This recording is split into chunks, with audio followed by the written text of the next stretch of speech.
जय Hind dear student. मैं engineer Kumar Prajapati physics time के यूट्यूब चैनल पर आपका स्वागत करता हूं। आज का जो टॉपिक है वो है माइकलसन मोरले एक्सपेरिमेंट। तो टॉपिक है आज का माइकलसन मोरले एक्सपेरिमेंट।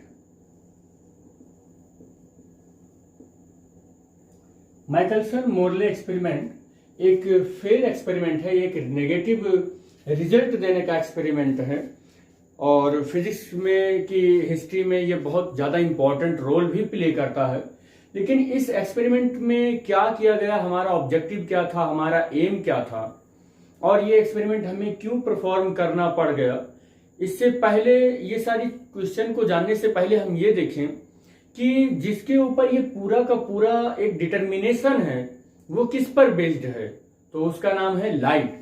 तो लाइट के बारे में हम जो कुछ भी जानकारी लेने जा रहे हैं उससे पहले हम ये देखें कि बैकग्राउंड ऑफ माइकलसन मोरले देखें कि क्या कहना चाह रहा है। Michelson Morley experiment. तो background of Michelson Morley experiment पहले देखें कि ये प्रैक्टिकल जो हम किए हैं माइकलसन मोरले एक्सपेरिमेंट, इसको करने की क्या जरूरत पड़ी, ये क्यों ऐसा लोगों को मतलब करने की जरूरत पड़ गई कि माइकलसन मोरले एक्सपेरिमेंट ही करें। तो उसके पीछे हम थोड़ा सा हिस्ट्री में देखें तो हम लोग जानते हैं लाइट के बारे में, और जो लाइट है इसको 1676 में सर आइजैक न्यूटन सर ने बताया लाइट के बारे में। क्या बताया कि जो लाइट है ये छोटे छोटे कणों से मिलकर बना है और इन्हीं कणों को उन्होंने कणिका कहा, और इन सारी चीजों का एक्सप्लेनेशन उन्होंने न्यूटन कार्पस्कुलर थ्योरी में एक्सप्लेन किया, जो थ्योरी 1676 में आई थी। क्या नाम था उसका? Corpuscular theory.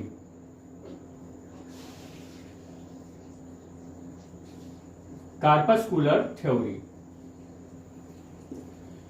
न्यूटन की कणिका का सिद्धांत था ये, जो 1676 में आया था। और उन्होंने लाइट का जो नेचर बताया था, क्या बताया था लाइट का नेचर? पार्टिकल बताया था। क्या बताया था लाइट का नेचर? पार्टिकल होता है।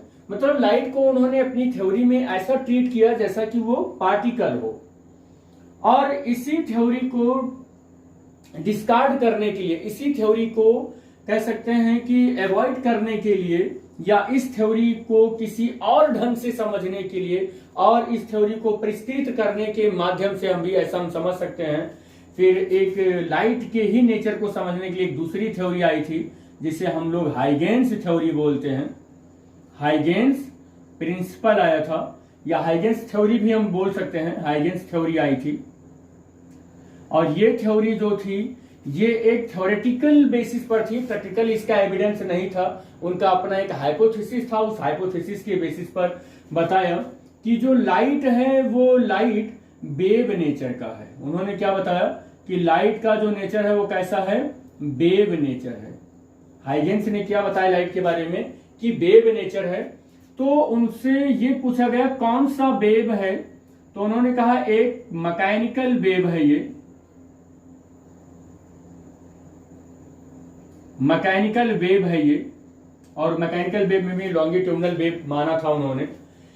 तो ये मैकेनिकल वेव उनको क्यों मानना पड़ गया, इसके भी पीछे बहुत बड़ी लॉजिक है। लॉजिक ये है कि जिस टाइम की ये बात हो रही वो टाइम है 1678, जब उन्होंने हाइगेन्स ने अपनी थ्योरी दी थी। अब 1678 में फिजिक्स जितना डेवलपमेंट था फिजिक्स का, उसी के अकॉर्डिंग हाइगेन्स सर ने सोचा, और उन्होंने ये देखा कि उस टाइम पर जितने भी वेव थे उन्हें प्रोपागेट होने के लिए मीडियम की रिक्वायरमेंट थी। जितने भी वेव थे उन्हें प्रोपागेट होने के लिए मीडियम की रिक्वायरमेंट थी। तो उन्होंने कहा कि लाइट जो है वो लाइट का अगर नेचर मैं वेव बता रहा हूं तो उसे भी प्रोपागेट होने के लिए एक मीडियम की रिक्वायरमेंट होगी, और इसीलिए उन्होंने कहा कि यह एक मैकेनिकल वेव है, क्योंकि मैकेनिकल वेव को प्रोपागेट होने के लिए मीडियम की रिक्वायरमेंट होती है। तो जैसे साउंड को एक प्लेस से दूसरे जरूरत होगी, वैसे उन्होंने कहा कि जो लाइट है वो एक मैकेनिकल वेव है, उसे भी एक प्लेस से दूसरे प्लेस पर जाना है तो एक मीडियम की जरूरत है। तो लोगों ने पूछा कि भैया कौन सी मीडियम है वहां जो सन और अर्थ के बीच में या स्पेस में चारों ओर लाइट बिखरी हुई है, या सन चारों ओर जो लाइट भेज रहा है, फिर वहां कौन सा मीडियम है जहां पर लाइट बहुत स्मूथली चल रही है। तो फिर इन्होंने कहा एक ऐसा मीडियम है जो एक ऐसा हाइपोथेटिकल मीडियम है जो सर्वव्यापी है, और उन्होंने उसका नाम क्या दिया, उस मीडियम का नाम क्या दिया, मीडियम का नाम उन्होंने क्या दिया, ईथर। उन्होंने कहा कि ये एक क्या है, ईथर नाम का एक सर्वव्यापी मीडियम है। अब ये ईथर नाम का जो सर्वव्यापी मीडियम दिया, उसकी भी उन्होंने क्या क्वालिटी बताई, उसकी उन्होंने क्या क्वालिटी बताई कि ये ल्यूमिनीफेरस है, ल्यूमिनीफेरस है, मतलब प्रदीप्तमान है। जब लाइट इससे होकर जाती है तो फिर ये चमक उत्पन्न कर देता है और चमकने लगता है, जिसकी हेल्प से हम चीजों को देखते हैं। या हम ऐसे भी कह सकते हैं कि जब लाइट इससे होकर पास होती है तो इसी की प्रेजेंस की वजह से चीजें हमें क्या होने लगती हैं, लाइट की उपस्थिति में दिखाई देने लगती हैं। फिर उन्होंने ईथर की क्या क्वालिटी बताई, कहा इन्होंने कि हाईली ट्रांसपेरेंट है ये, हाईली ट्रांसपेरेंट है ये।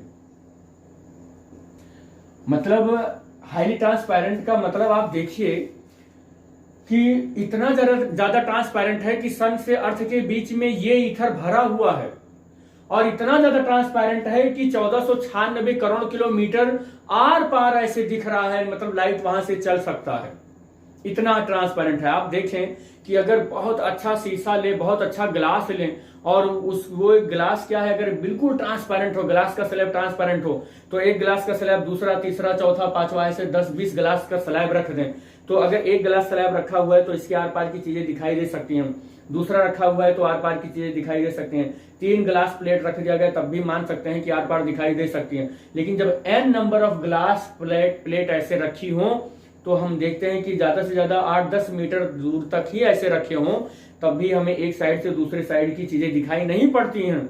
तो भैया ये ऐसा कौन सा मीडियम है जो इतना हाईली ट्रांसपेरेंट है, जो 1496 करोड़ किलोमीटर तक फैला हुआ है और उसके बाद भी ये ट्रांसपेरेंट है। तो कुल मिला के मैं ये बताना चाह रहा हूं कि यहां पर क्या हुआ कि इस ईथर जैसे मीडियम पर उंगली उठने का, या कह सकते हैं कि क्वेश्चन मार्क लगने का एक क्लू मिल गया, जो बाद में साइंटिस्ट कम्युनिटी के लोगों ने इसमें सुधार किया।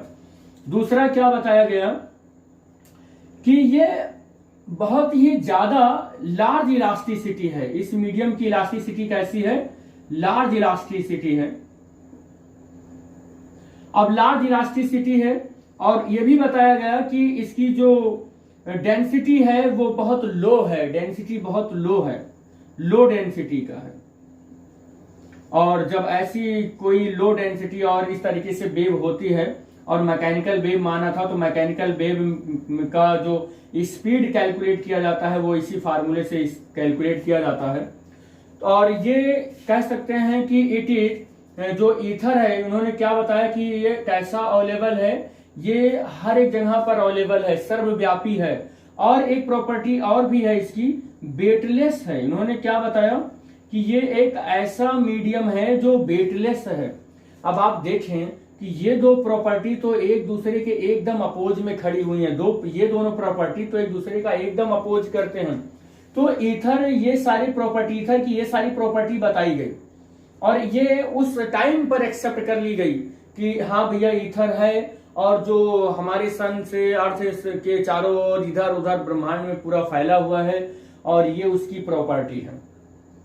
इस तरीके से ईथर की प्रॉपर्टी बताने के बाद हाइगेंस सर ने क्या किया, अपना प्रिंसिपल दिया। हमें उस प्रिंसिपल को यहाँ पर डिस्क्राइब नहीं करना है, हमें तो ये देखना है कि जो माइकलसन मोरले एक्सपेरिमेंट हुआ है उसके पीछे का ये जो बैकग्राउंड है, ये बैकग्राउंड का सिनेरियो क्या रहा। अच्छा, एक चीज और बता दे बेटे कि मैकेनिकल वेव माना ही क्यों गया, मैकेनिकल वेव क्यों माना गया। मैकेनिकल वेव मानने के पीछे रीजन क्या है, ये यहां पर मान लेते हैं एक सोर्स है, ये क्या है, एक सोर्स है, और यहां पर कोई एक ऑब्जर्वर है, ये ऑब्जर्वर है, ये यहां पर खड़ा हुआ है ये ऑब्जर्वर, और ये सोर्स क्या कर रहा है कि साउंड यहाँ पर जनरेट कर रहा है या इमिट कर रहा है, प्रोड्यूस कर रहा है। और यहाँ पर सपोज कर लेते हैं कि ये 340 मीटर पर सेकंड की स्पीड से ये साउंड इधर चल रही है, और यहाँ पर ये साउंड सपोज कर लेते हैं कि 340 मीटर पर सेकंड की स्पीड से इधर भी चल रही है, ऐसे ऊपर नीचे चारों ओर डायरेक्शन में ऐसे चल रहा है। और ये सोर्स जो है ये मेरा स्टेशनरी है, तो इसको ये जो साउंड है ये जो सोर्स प्रोड्यूस कर रहा है इधर से इधर चाहे जिधर से भी हो, तो इसको वही साउंड सुनाई पड़ेगा जो 340 मीटर पर सेकंड की है। बट बेटे अगर ये सोर्स मेरा ये सोर्स के पर स्टेशनरी ना होकर ये ऑब्जर्वर मेरा क्या करे, चलने लगे, ऑब्जर्वर भी क्या करे, चलने लगे। और सपोज कर लेते हैं कि ऑब्जर्वर की जो स्पीड है वो 100 मीटर पर सेकंड है, तो साउंड इस डायरेक्शन में जा रही है और ऑब्जर्वर भी इसी डायरेक्शन में जा रहा है। तो आपको क्या करना होगा कि इस सोर्स के रेस्पेक्ट में इस ऑब्जर्वर की जो रिलेटिव स्पीड होगी वो रिलेटिव स्पीड कितनी हो जाएगी, 340 और -100, इसका मतलब ये मैं कह सकता हूं कि 240 मीटर पर सेकंड हो जाएगा। और अगर ऑब्जर्वर ऐसे जा रहा है और इधर से जो साउंड आ रही होगी, सॉरी जो इधर यहां से सोर्स से इमिट वाली साउंड जो है जो इधर जा रही होगी उसको कैसे ये देखेगा, मतलब सुनेगा, तो इसकी जो रिलेटिव स्पीड होगी वो स्पीड कितनी हो जाएगी, 340 और -100, सोर्स मेरा 100 से जा रहा है, तो यहाँ पर उसका कितना प्लस हो जाएगा, सॉरी इधर प्लस हो जाएगा, तो यहाँ पर कितना हो जाएगा, ये 440 मीटर पर सेकंड की स्पीड से जा रहा है। तो यहाँ पर आप देख रहे हैं कि जब सोर्स इधर साउंड इधर जा रहा है और ऑब्जर्वर भी इधर ही जा रहा है, तो स्पीड 240 मीटर पर सेकंड है, और ऑब्जर्वर इधर जा रहा है और ये इधर जा रहा है, तो 440 मीटर पर सेकंड है। यहाँ पर जो साउंड की स्पीड है इस ऑब्जर्वर के रिलेटिव जब कैलकुलेट किया गया, तो इस तरीके से जो कैलकुलेशन आ रहा है वहां पर ये देखा गया कि ये जो साउंड है इसे चलने के लिए मीडियम की जरूरत होती है। इसे चलने के लिए किसकी जरूरत होती है, साउंड को चलने के लिए मीडियम की जरूरत होती है। तो ठीक यही चीज यहाँ पर हाइगेंस सर ने क्या सोचा कि जो लाइट है उसमें भी चलने के लिए मीडियम की जरूरत होती होगी, और मीडियम की जरूरत होने के साथ साथ उन्होंने ये भी देखा कि इसमें भी कोई ना कोई एक रिलेटिव स्पीड होता है, किसी के रेस्पेक्ट में कुछ ना कुछ इसकी स्पीड होता होगा, तो इसीलिए उन्होंने मैकेनिकल वेव माना। और यहाँ पर लॉजिक एक और चीज का है, लॉजिक क्या है, उन्होंने ये देखा कि जब कभी भी वेलोसिटी चेंज होती है, वेलोसिटी के चेंज होने पर उन्होंने क्या देखा कि अगर मैं यहाँ पर जो वेव आ रही है उस वेव का, या यहाँ पर जो वेव जा रही है उस वेव का एक पैटर्न देखूं, तो वेलोसिटी के चेंज होने पर इसका जो पैटर्न होता है वो पैटर्न भी चेंज दिखाई पड़ता है। अगर मैं यहाँ पर कहूं कि एक वेव ऐसे जा रही है, एक वेव ऐसे जा रही है और कोई दूसरी वेव अगर ऐसे जा रही है, ऐसे ही जा रही है, तो अगर इनका सुपर इम्पोज होगा तो इनका एम्पलीट्यूड क्या हो जाएगा, बढ़ जाएगा, इनका एम्पलीट्यूड बढ़ जाएगा। लेकिन अगर कोई एक वेव जा रही है कुछ इस तरीके से और कोई एक दूसरी वेव जा रही है जिसका ये कुछ ऐसा सिनेरियो है, तो जब इनका सुपर इम्पोज होगा इन दोनों वेव का, तो उसके इंटरफेरेंस से किसी पॉइंट पर इंटेंसिटी बढ़ेगी या किसी पॉइंट पर इंटेंसिटी घटेगी, और इस तरीके से क्या देखने को मिलता है कि फ्रिंज के शिफ्ट आ जाते हैं। तो इन्होंने ये देखा, माइकलसन मोरले सर ने ये देखने की कोशिश की कि क्या वेलोसिटी के चेंज होने से क्या फ्रिंज का शिफ्ट आता है लाइट में, फ्रिंज लाइट की जो रिलेटिव स्पीड, या हम ऐसे भी कह सकते हैं कि जब हमने इनका रिलेटिव स्पीड कैलकुलेट किया तो फ्रिंज का शिफ्ट आता है कि नहीं आता है, उसको कैलकुलेट करने के लिए पूरा का पूरा जो बैकग्राउंड सेटअप है वो देखा गया। अब हम लोग बात कर लेते हैं, यहां पर बात करते हैं कि ईथर क्या चीज है। तो ईथर और क्या चीज दे सकता है। तो इतनी प्रॉपर्टी होने के बाद फिर ईथर पर हम आते हैं। ईथर है क्या चीज बेसिकली, तो हाइगेंस सर ने कहा कि ईथर जो है पूरे ब्रह्मांड में फैला हुआ है और ईथर जो है वो रेस्ट पर है। ईथर कैसा है, रेस्ट पर है। अब अगर ईथर रेस्ट पर है तो हम चाहे छोटी से छोटी बॉडी लें और चाहे बड़ी से बड़ी बॉडी लें, इवन हम अपने अर्थ की बात करें तो अर्थ भी इस सोलर सिस्टम में, इस पूरे ब्रह्मांड में अगर ऐसे रिवॉल्व कर रहा है, अपने ऑर्बिटल में सन के चारों रिवॉल्व कर रहा है, तो उन्होंने कहा ईथर रेस्ट पर है तो ईथर जो है वो अर्थ के मोशन को डिस्टर्ब नहीं करेगा। मतलब ईथर चारों ओर इतना भयंकर रूप से फैला हुआ है और उसकी इतनी डेंसिटी कम है और इतनी हाई इलास्टिसिटी है और इतना लार्ज वो हाईली ट्रांसपेरेंट है कि वो अर्थ जैसे इतनी हैवी बॉडी के भी मोशन को वो डिस्टर्ब नहीं करेगा। मतलब अगर मैं एक इन शॉर्ट कहना चाहूं तो मैं ये कह सकता हूं कि जो ईथर है वो एक फिक्स्ड फ्रेम ऑफ रेफरेंस अर्थ को प्रोवाइड कर रहा है। ईथर एक fixed frame of reference provide कर रहा है और अगर ये fixed frame of reference provide कर रहा है या मैं ऐसा कहूं कि ईथर रेस्ट पर है तो एक इनर्शियल फ्रेम है, तो मैं ये भी कह सकता हूं कि ईथर के अंदर जो लाइट की स्पीड होगी वो जो स्पीड है वो हर एक डायरेक्शन में नॉर्थ ईस्ट ऊपर नीचे और साउथ जो भी डायरेक्शन बन रहे हैं उन सब में ईथर के फ्रेम के अंदर लाइट की स्पीड क्या होगी वो मतलब वो सेम होगी। लाइट की स्पीड क्या होगी सेम होगी। अगर मैं यहां पर एक दूसरे एग्जाम्पल को लेकर इस चीज को देखना चाहूं तो मिटाना पड़ेगा मुझे, कुछ यहां पर जगह बनानी पड़ेगी।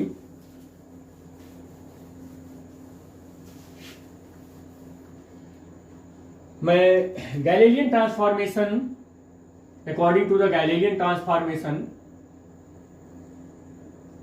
according to the Galilean transformation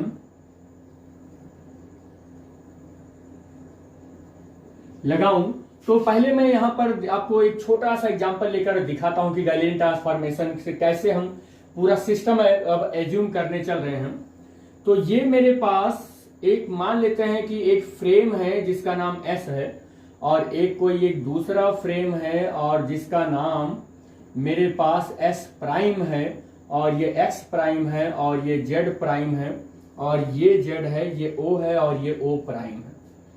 और इस फ्रेम के अंदर एक पार्टिकल है जिसका नाम P है और ये किसी स्पीड से चल रहा है, सपोज कर लेते हैं U स्पीड से चल रहा है और इसकी जो स्पीड है इस फ्रेम की स्पीड जो है वो v है, लेकिन कंडीशन ये है कि ये कांस्टेंट स्पीड से ये पूरा का पूरा फ्रेम जो है वो मोशन में है along the x positive direction में। और ये जो हमारा जो फ्रेम है s वो रेस्ट पर है और ये जो पार्टिकल है इस पार्टिकल का इसके रेस्पेक्ट में जो पोजीशन होगा तो उस पोजीशन वेक्टर को मैं ये मान ले रहा हूं कि ये r है और इसका जो पोजीशन है ये मैं मान कर चल रहा हूं कि r डैश है।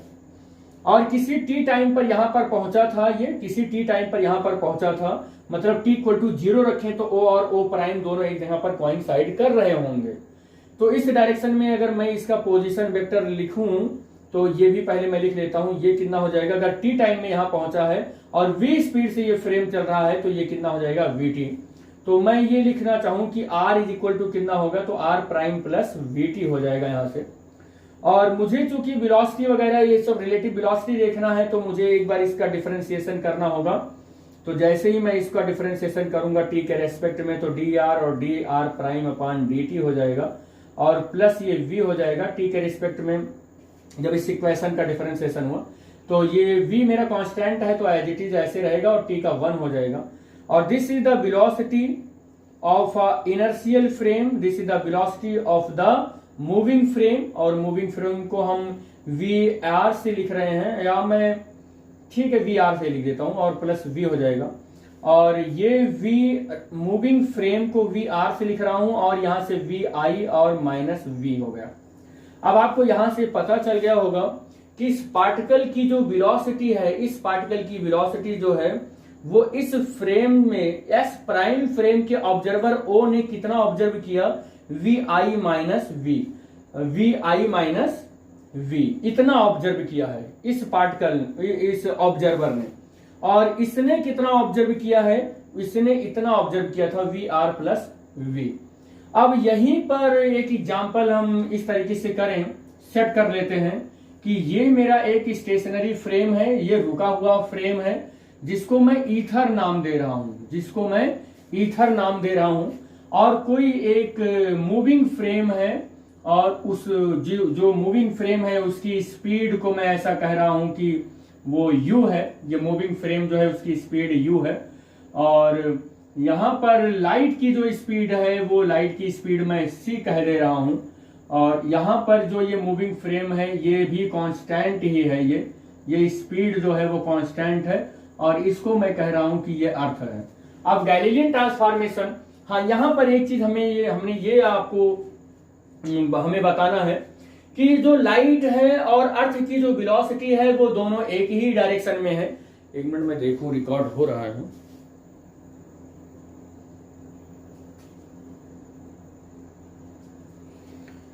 तो यहां पर मैं ये बताना चाहूं कि ये जो हमारा ये फ्रेम है, इस फ्रेम की speed u equal to constant है, और अर्थ है, मैंने इस फ्रेम को अर्थ कहा है, और अर्थ के अंदर हमारी जो ये क्या बोलते हैं कि पार्ट ये लाइट है, इसकी स्पीड ये है, दोनों सेम डायरेक्शन में जा रहे हैं, दोनों सेम डायरेक्शन में जा रहे हैं। तो मैं इस स्टेशनरी फ्रेम से अगर मैं देखूंगा तो यहां पर जो रिलेशन बनेगा, यहां से जो रिलेशन बनने वाला है वो रिलेशन मैं रिप्लेस करता हूं। तो यहां से अगर मैं देख रहा हूं तो V, और ये ईथर का फ्रेम हो गया है, ये ईथर का हो गया है, और प्लस कितना हो जाएगा V, और ये कितना हो जाएगा अर्थ हो जाएगा, और प्लस जो है वो क्या है U हो जाएगा। बेटे यहां पर अब अगर आप V अर्थ कैलकुलेट करते हैं तो कितना हो जाएगा V ईथर, और माइनस क्या हो जाएगा U हो जाएगा। और आपको पता है कि ईथर के अंदर हमने लाइट ली है, और लाइट हमारी c स्पीड से चल रही है, तो मैं यहां पर उस स्पीड में जो ईथर के फ्रेम में स्पीड ले रहा हूं लाइट की, उसे मैंने c बोल रखा है, तो ये पूरा c स्पीड से ही चल रहा है, तो मैं c कहूंगा और इसे u कहूंगा, और v इक्वल टू ये हो जाएगा मेरा, मैं इसको v प्राइम कह देता हूं, इस वाली को v प्राइम बोल दे रहा हूं। तो अगर ये दोनों सेम डायरेक्शन में ऐसे जा रहे हैं तो v prime is equal to c minus u हो जाएगा। और अगर ये मेरा अर्थ इसी डायरेक्शन में जा रहा है और लाइट इसके अपोजिट आ रहा है, तो मैं इसका अगर रिलेटिव स्पीड लिखूंगा तो v prime is equal to c plus u हो जाएगा। तो कुछ इस तरीके से आपको मैं बता दूं कि यहाँ पर डायग्राम बनाकर कि ऐसा ये क्यों क्या हो रहा है। सपोज कर लेते हैं कि ये हमारा जो सन है, ये हमारा सन है, और सन के चारों ओर अपने ऑर्बिटल में अर्थ जो है वो ऐसे रिवॉल्व कर रहा है। इस 4 पोजीशन को हमने शो किया है। इन 4 पोजीशन में मैं इसको नाम दे रहा हूं कि ये फर्स्ट पोजीशन है, ये सेकंड पोजीशन है, ये थर्ड पोजीशन है, और ये फोर्थ पोजीशन है। मैं पहले इस फोर्थ पोजीशन की बात करूं, और मैं ये मानकर चल रहा हूं, पेन एक और मैं ले लेता हूं,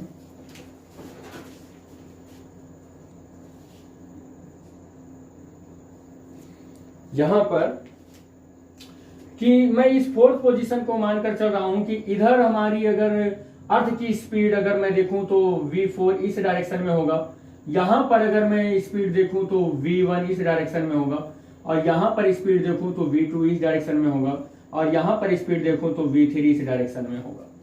तो अर्थ अपने ऑर्बिटल पर सन के चारों ओर जब वो पूरे एक साल में जब चक्कर कंप्लीट करता है, तो हम ये देखते हैं कि डिफरेंट पॉइंट पर उसकी जो वेलोसिटी होती है वो डिफरेंट होती है। तो इस तरीके से हम अगर अर्थ की वेलोसिटी कैलकुलेट करना चाहें उसके ऑर्बिटल में, तो ऐसे टेंजेंट ड्रॉ कर करके हम पता कर लेते हैं कि उसकी क्या स्पीड रही होगी।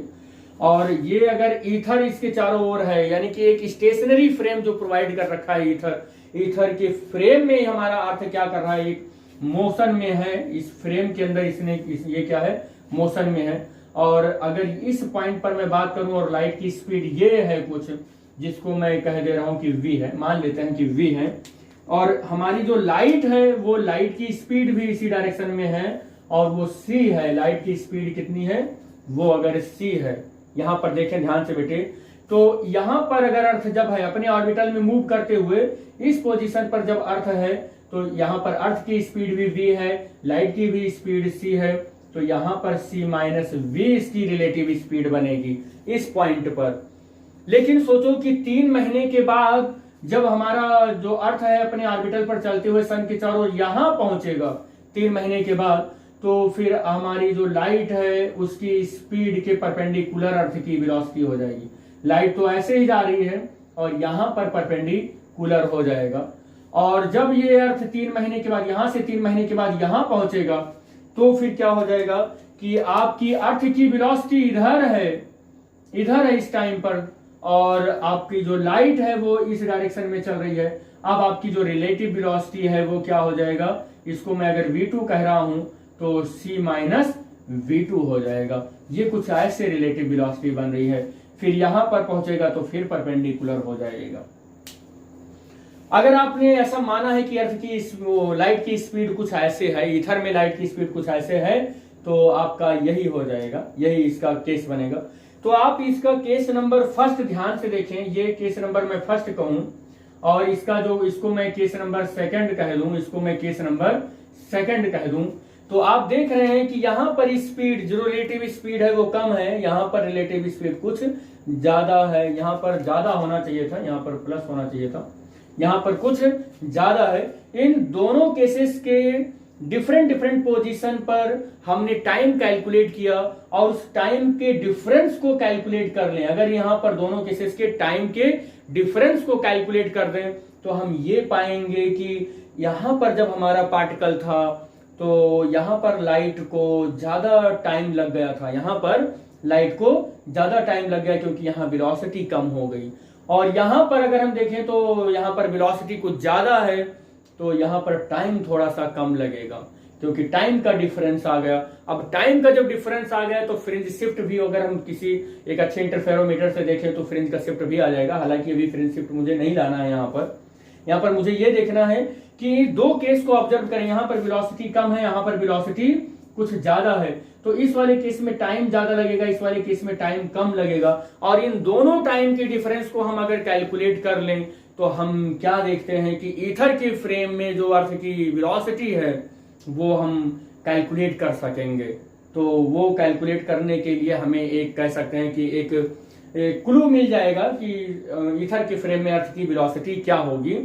तो यही जो कैलकुलेशन है ईथर के फ्रेम में धरती का अर्थ का जो वेलोसिटी कैलकुलेट करने का जो ये पूरा का पूरा खेल है, यही चीज बहुत सारे साइंटिफिक लोगों ने प्रूव करने की कोशिश की कि ईथर के फ्रेम में अर्थ की वेलोसिटी क्या है, किसके रेस्पेक्ट में हम लाइट की स्पीड कैलकुलेट करते हैं, किसके रेस्पेक्ट में हम ये सारा रिलेटिव स्पीड का कैलकुलेशन कर रहे हैं, एब्सोल्यूट वो कौन सी चीज है।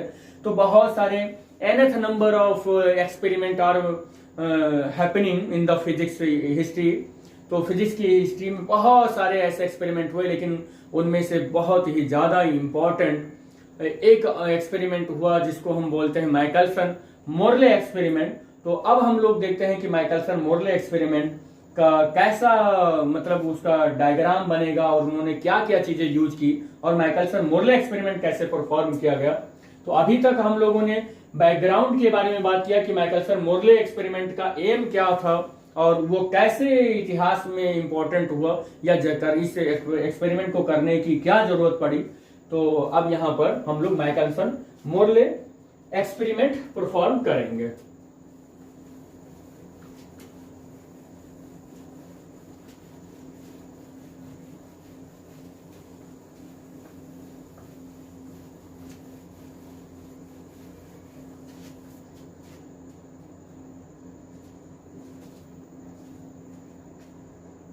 तो ये स्टूडेंट एक्सपेरिमेंटल अरेंजमेंट है माइकलसन मोरले एक्सपेरिमेंट का। यहाँ पर जो ये माइकलसन मोरले एक्सपेरिमेंट का जो सेटअप है वो आपको दिखाया गया है। यहाँ पर इस सेटअप के क्या क्या काम है जिस पर हम लोग बात करते हैं। तो यहाँ पर एक सोर्स है और इस सोर्स का नाम है कैपिटल एस। और ये जो सोर्स है ये बेटे किसी एक कॉन्वेक्स लेंस के, ये कौन सा लेंस है, ये कॉन्वेक्स लेंस है ये, और कॉन्वेक्स लेंस के फोकस पर रखा हुआ है। अब आपको बताना है, बताइए जरा कि अगर इस कॉन्वेक्स लेंस के ये सोर्स फोकस पर है तो इससे जो आने वाली लाइट है इस कॉन्वेक्स लेंस के ऊपर, तो ये लाइट क्या हो जाएंगी, तो ये लाइट क्या हो जाएगा, parallel to the principal axis हो जाएगा after the refraction through this convex lens. तो कॉन्वेक्स लेंस के अगर फोकस पर है ये सोर्स और सोर्स से आने वाली जो लाइट है कॉन्वेक्स लेंस पर, उस कॉन्वेक्स लेंस ने क्या किया है, रिफ्रैक्शन के बाद इस लाइट को parallel to the principal axis ऐसे भेज दिया है। याद रखना ये जो सोर्स है ये सोर्स एक मोनोक्रोमैटिक लाइट सोर्स है, मोनोक्रोमैटिक लाइट सोर्स है ये। अब आप पूछ रहे होंगे कि या सोच रहे होंगे मोनोक्रोमेटिक लाइट सोर्स क्या है। तो मोनोक्रोमेटिक लाइट सोर्स का मतलब होता है कि सिंगल वेवलेंथ, सिंगल वेवलेंथ। अब सिंगल वेवलेंथ या सिंगल कलर कह सकते हैं, सिंगल कलर, एक ही कलर की लाइट यहां पर हो। बेसिकली इस लाइट को बोला जाता है कि सोडियम लैंप है। ये क्या बोला जाता है इसे? सोडियम लैंप है। और जिससे जो लाइट इमिट हो रही है उसका जो वेवलेंथ है वो वेवलेंथ कितना होगा? वो वेवलेंथ कितना होगा? 5500 एंगस्ट्रॉम होगा, 5500 एंगस्ट्रॉम होगा। तो यहां पर ये जो लाइट ली गई है सोडियम लैंप का, ये 5500 एंगस्ट्रॉम भी आप डिसाइड कर सकते हैं। अब आगे अगर बढ़ते हैं कि ये लाइट ऐसे जा रही है और ये लाइट एक पार्शियल, कह सकते हैं कि पार्शियली कोटेड, सिल्वर कोटेड एक प्लेट पर पड़ता है। इसका नाम है, एक प्लेट है जो कैसा है, ये पार्टली सिल्वर्ड है। ये पार्टली सिल्वर्ड है, मतलब हम ऐसा भी कह सकते हैं कि सेमी सिल्वर्ड है। ये कैसा है? सेमी सिल्वर्ड है। ये सेमी सिल्वर्ड है। अब सेमी सिल्वर्ड है तो इससे दो घटनाएं होंगी बेटे। कौन कौन से होंगी? एक तो यहां पर क्या होने वाला है, यहां पर एक तो होगा ट्रांसमिशन, इस प्लेट के थ्रू ट्रांसमिशन होगा यहां पर, या लाइट जो है वो ट्रांसमिट होगी यहां पर।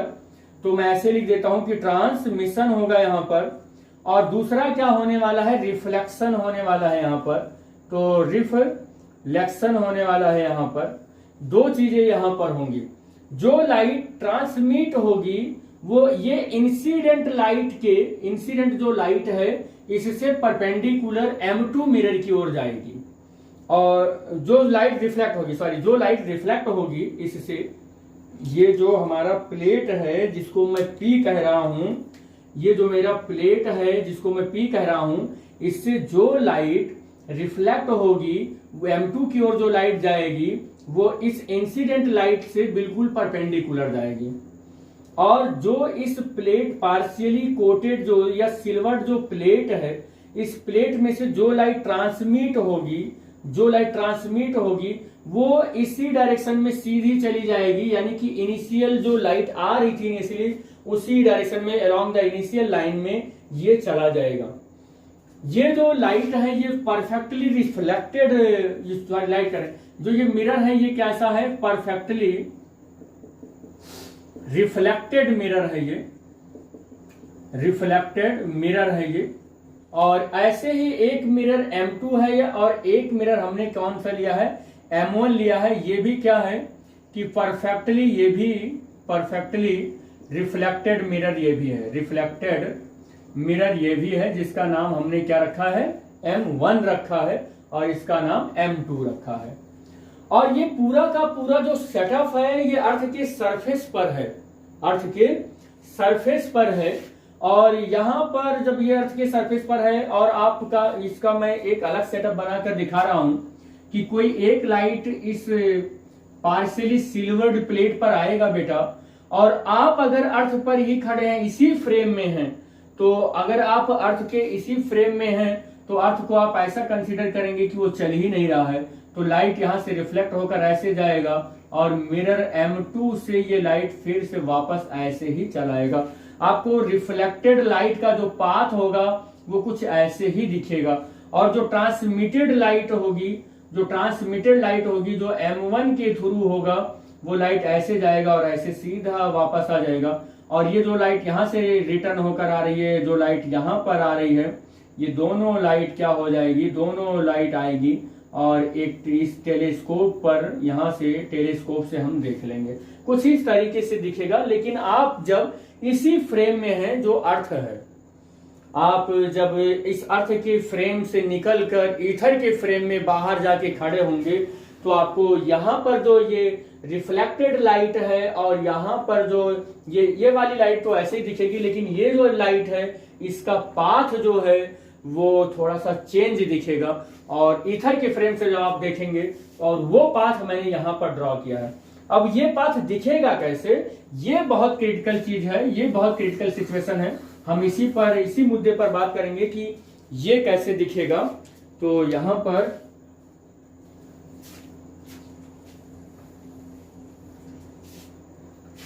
देखिए बेटे, जब आप यहां पर मैं सन बना लेता हूं, ये हमारा क्या है, सन है। ये रिकॉर्ड हो रहा है कि नहीं, ये हमारा सन है और सन के चारों ओर जो ये ऑर्बिटल है अर्थ का, और ऐसे ये चक्कर लगा रहा है, अर्थ यहां पर चक्कर लगा रही है इस वेलोसिटी से, जिसकी वेलोसिटी v है या v है। यहां पर एक बहुत इंपॉर्टेंट चीज मैं मेंशन कर दूं बेटे, यहां पर 2-3 चीजें हैं जो मुझे यहां पर नोट करना होगा। जो भी ये डेरिवेशन चलता है,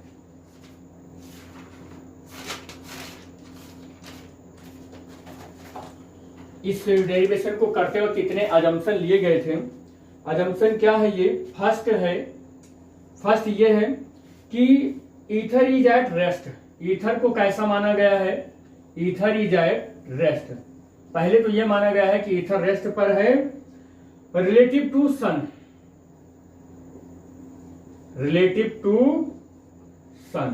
पहला अजम्पशन है। इस माइकलसन मोरले एक्सपेरिमेंट को करते वक्त ये सारी हाइपोथेसिस हैं, ये जो कुछ भी एज्यूम किया गया था। और दूसरी चीज क्या है कि जो स्पिनिंग मोशन है, स्पिनिंग मोशन ऑफ अर्थ जो है, स्पिनिंग मोशन ऑफ अर्थ जो है इज नेग्लेक्टेड। अब यहां पर स्पिनिंग मोशन समस्या एक बन गई होगी। भैया अर्थ के पास 2 तरीके का एक मोशन है, एक तो अपने एक्सिस पर ये ओमेगा एंगुलर वेलोसिटी के साथ अर्थ जो है वो रोटेट करता रहता है, और दूसरा क्या है, ये सन के चारों ओर रिवॉल्व भी करता रहता है। तो यहाँ पर जो इसका ये जो मोशन है अर्थ के चारों ओर, अर्थ अपने एक्सिस पर चारों ओर जो घूम रहा है, इस मोशन को क्या कर दिया गया है, वो नेग्लेक्ट कर दिया गया है। दूसरी क्या बात है कि अर्थ की जो वेलोसिटी है, वेलोसिटी ऑफ अर्थ वो यहां पर कितना लिया गया है, जो 30 किलोमीटर पर सेकेंड है।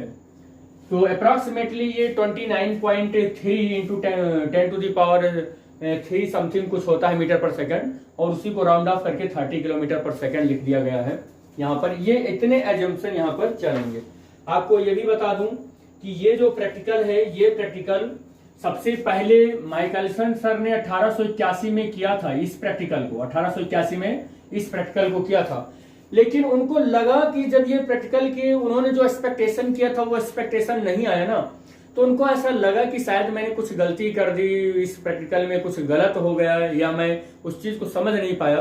तो इस एक्सपेरिमेंट पर और वो बहुत अच्छे से काम कर रहे थे, और काम करने के बाद इस एक्सपेरिमेंट को फिर से 1887 में किया। और उन्होंने तब अकेले नहीं किया, उन्होंने अपने साथ एक अपने मित्र को लिया और उनका नाम था मोरले। तो इसीलिए इस एक्सपेरिमेंट का पूरा जो नाम होता है माइकलसन मोरले एक्सपेरिमेंट होता है। अब आ जाते हैं अपने टॉपिक पर।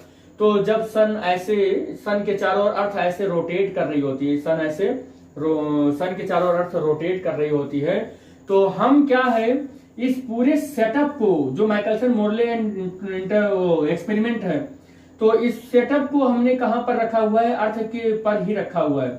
कहां पर रखा हुआ है, अर्थ पर रखा हुआ है। और अर्थ की वेलोसिटी जो है वो v है, और लाइट की स्पीड भी अगर इधर c है, तो आप देखेंगे बेटे कि लाइट हमारी इस लाइट सोर्स से यहां से जब ऐसे आ रही है इस डायरेक्शन में, और अर्थ के मान लेते हैं यहां पर रखा हुआ है पूरा सेटअप, या कह सकते हैं कि जिस टाइम पर हमारे ऑर्बिटल में अर्थ मूव करते करते यहां आया, जहां पर डायरेक्शन ऑफ अर्थ और डायरेक्शन ऑफ लाइट दोनों सेम डायरेक्शन में हो, उस टाइम की यहाँ की अगर हम बात करें, तो यहाँ पर आप ध्यान से देखेंगे, जब आप ध्यान से देखेंगे तो ये लाइट जब इधर चलेगा, ये लाइट इधर चलेगा, यानी कि ट्रांसमिटेड लाइट के लिए तो ये पाथ ऐसा होगा। लेकिन आप रिफ्लेक्टेड लाइट के लिए अगर आप ध्यान से देखें, तो आप देखेंगे क्या कि हमारे अर्थ की स्पीड क्या है, v।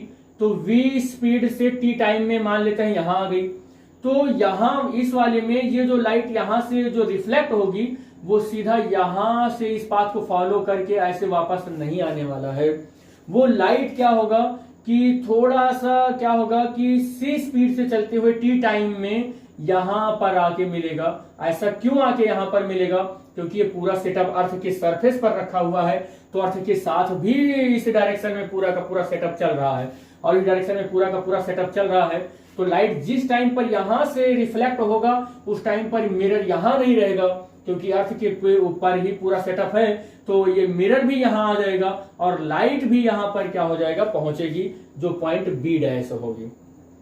भाई आप जब चलती हुई ट्रेन में एक बॉल को उछालते हैं और ट्रेन में ही आप बैठे रहते हैं, तो आपको लगता है कि बॉल ऐसे स्ट्रेट लाइन गई और स्ट्रेट लाइन ऐसे चली गई और आपके हाथ में आ गया, क्योंकि आप उस मूविंग फ्रेम के अंदर रहते हैं। तो आपको ऐसा बिलीव नहीं होता है कि जो हमारा जो बॉल है वो जो पाथ उसका होगा वो परवलयाकार पाथ होगा, ये आपको बिलीव नहीं होता है।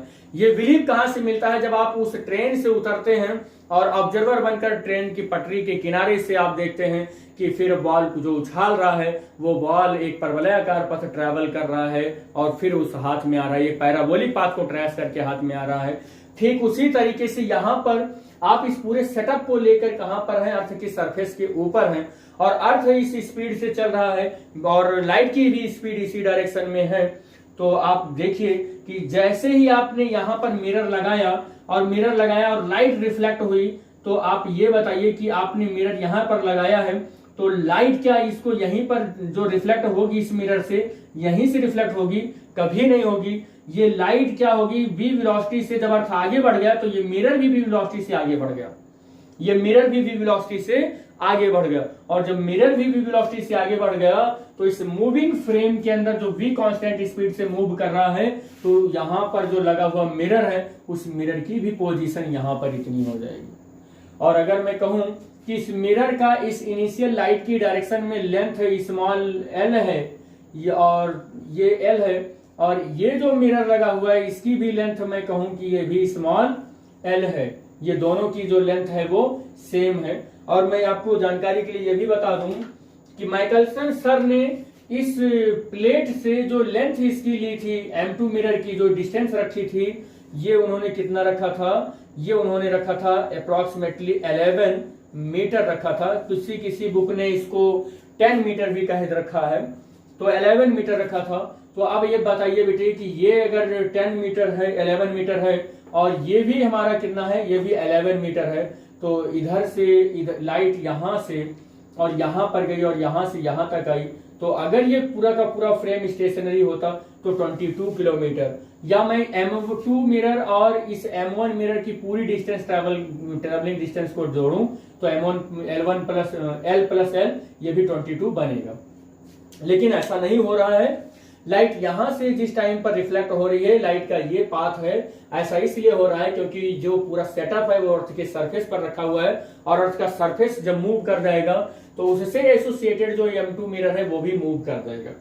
लेकिन बेटे ध्यान देने वाली बात यह है कि यहाँ पर लाइट की जो स्पीड है, वो लाइट की स्पीड जो है वो स्मॉल सी है, और टी टाइम में अर्थ जो है वो अगर v वेलोसिटी से यहां पर आ गई है, अर्थ यहां से कुछ ऐसे यहां पर आ गई है, तो उसी टी टाइम में हमारी जो लाइट है वो यहां से यहां पर आ जाएगा और यहां से यहां पर आ जाएगा।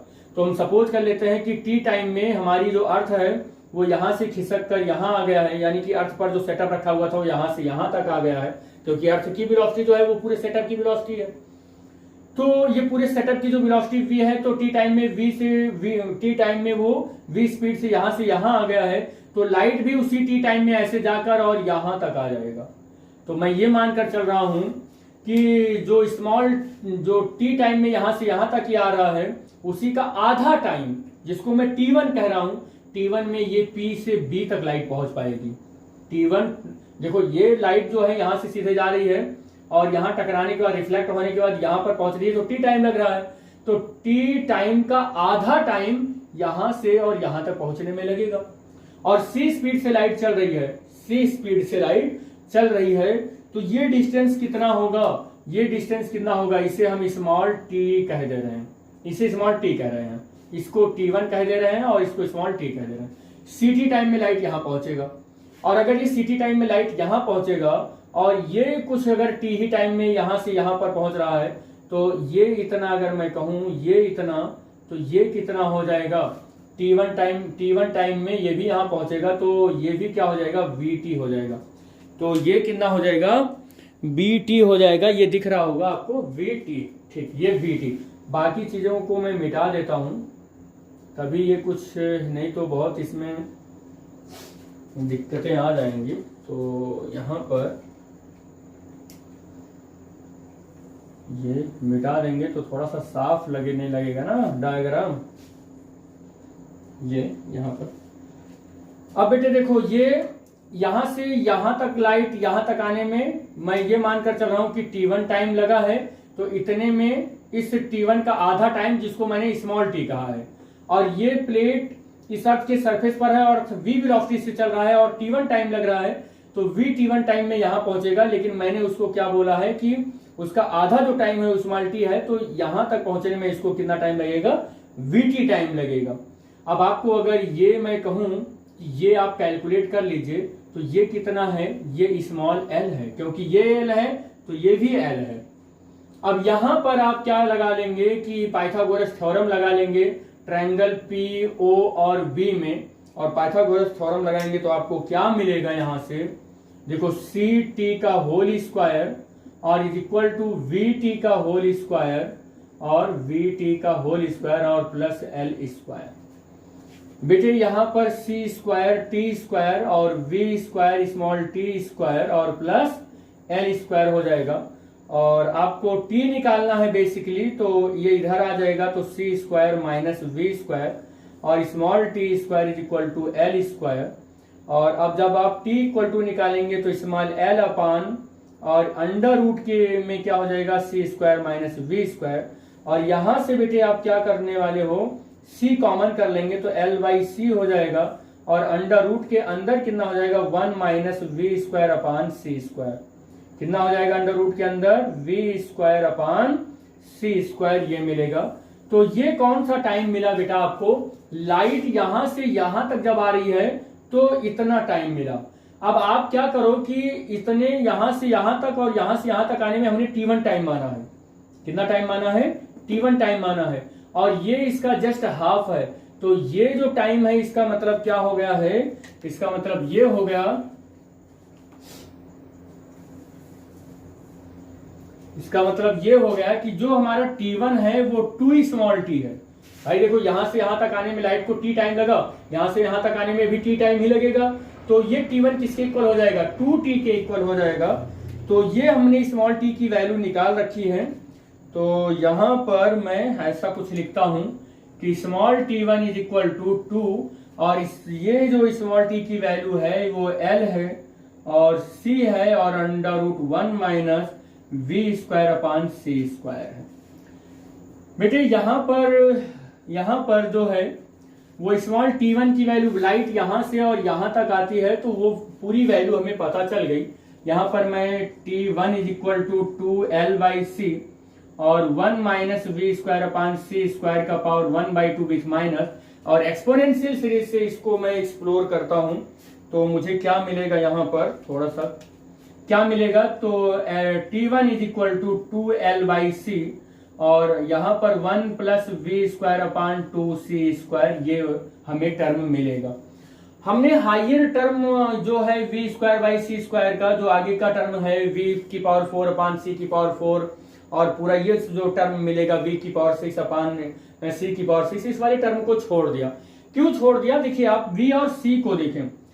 हमने एक चीज और बता दें कि ईथर के फ्रेम में धरती का ही वेग कैलकुलेट करने का जो एम है वो ऐसा इसलिए है क्योंकि जब हम बहुत स्लो मूविंग बॉडी का मोशन अगर ऑब्जर्व करते हैं लाइट से कंपैरिजन करके, तो फिर लाइट की वेलोसिटी में कुछ भी जोड़ते हैं, मान लो कि लाइट की स्पीड c में जो कि 3 × 10⁸ मीटर पर सेकंड है, इसमें आप 0.004 मीटर पर सेकंड ऐड कर रहे हैं, सब्ट्रैक्ट कर रहे हैं, कोई फर्क नहीं पड़ने वाला है क्योंकि it is the very small value. तो मैंने धरती ही क्यों ली, मैंने अर्थ ही क्यों लिया, क्योंकि आपको पता होना चाहिए कि ये बहुत अच्छी खासी स्पीड है, 30 किलोमीटर पर सेकंड, बहुत अच्छी खासी स्पीड है। या मैं ऐसे कहूं कि कुछ इस तरीके से इसकी स्पीड है, लेकिन लाइट के कंपैरिजन में अभी भी बहुत छोटा है, लेकिन अच्छी खासी स्पीड है ये कि 30,000 मीटर पर सेकंड इतने तक चलता है। तो इसीलिए मैंने अर्थ का यहाँ पर कॉन्सेप्ट लिया। तो आप देखें कि अगर v बाई सी देखें तो v की वैल्यू है 3 इंटू 10 टू द पावर 4 और c की वैल्यू है 3 इंटू 10 टू द पावर 8 और आप v बाई सी का रेशियो देखेंगे तो 10 टू द पावर -4 आ जाएगा। और v square by C square का अगर आप देखेंगे तो 10 टू द पावर -8 आ जाएगा। और आप v की पावर 6 अपान c की पावर 6 देखेंगे तो ये 10 टू द पावर कितना हो जाएगा, -12 हो जाएगा।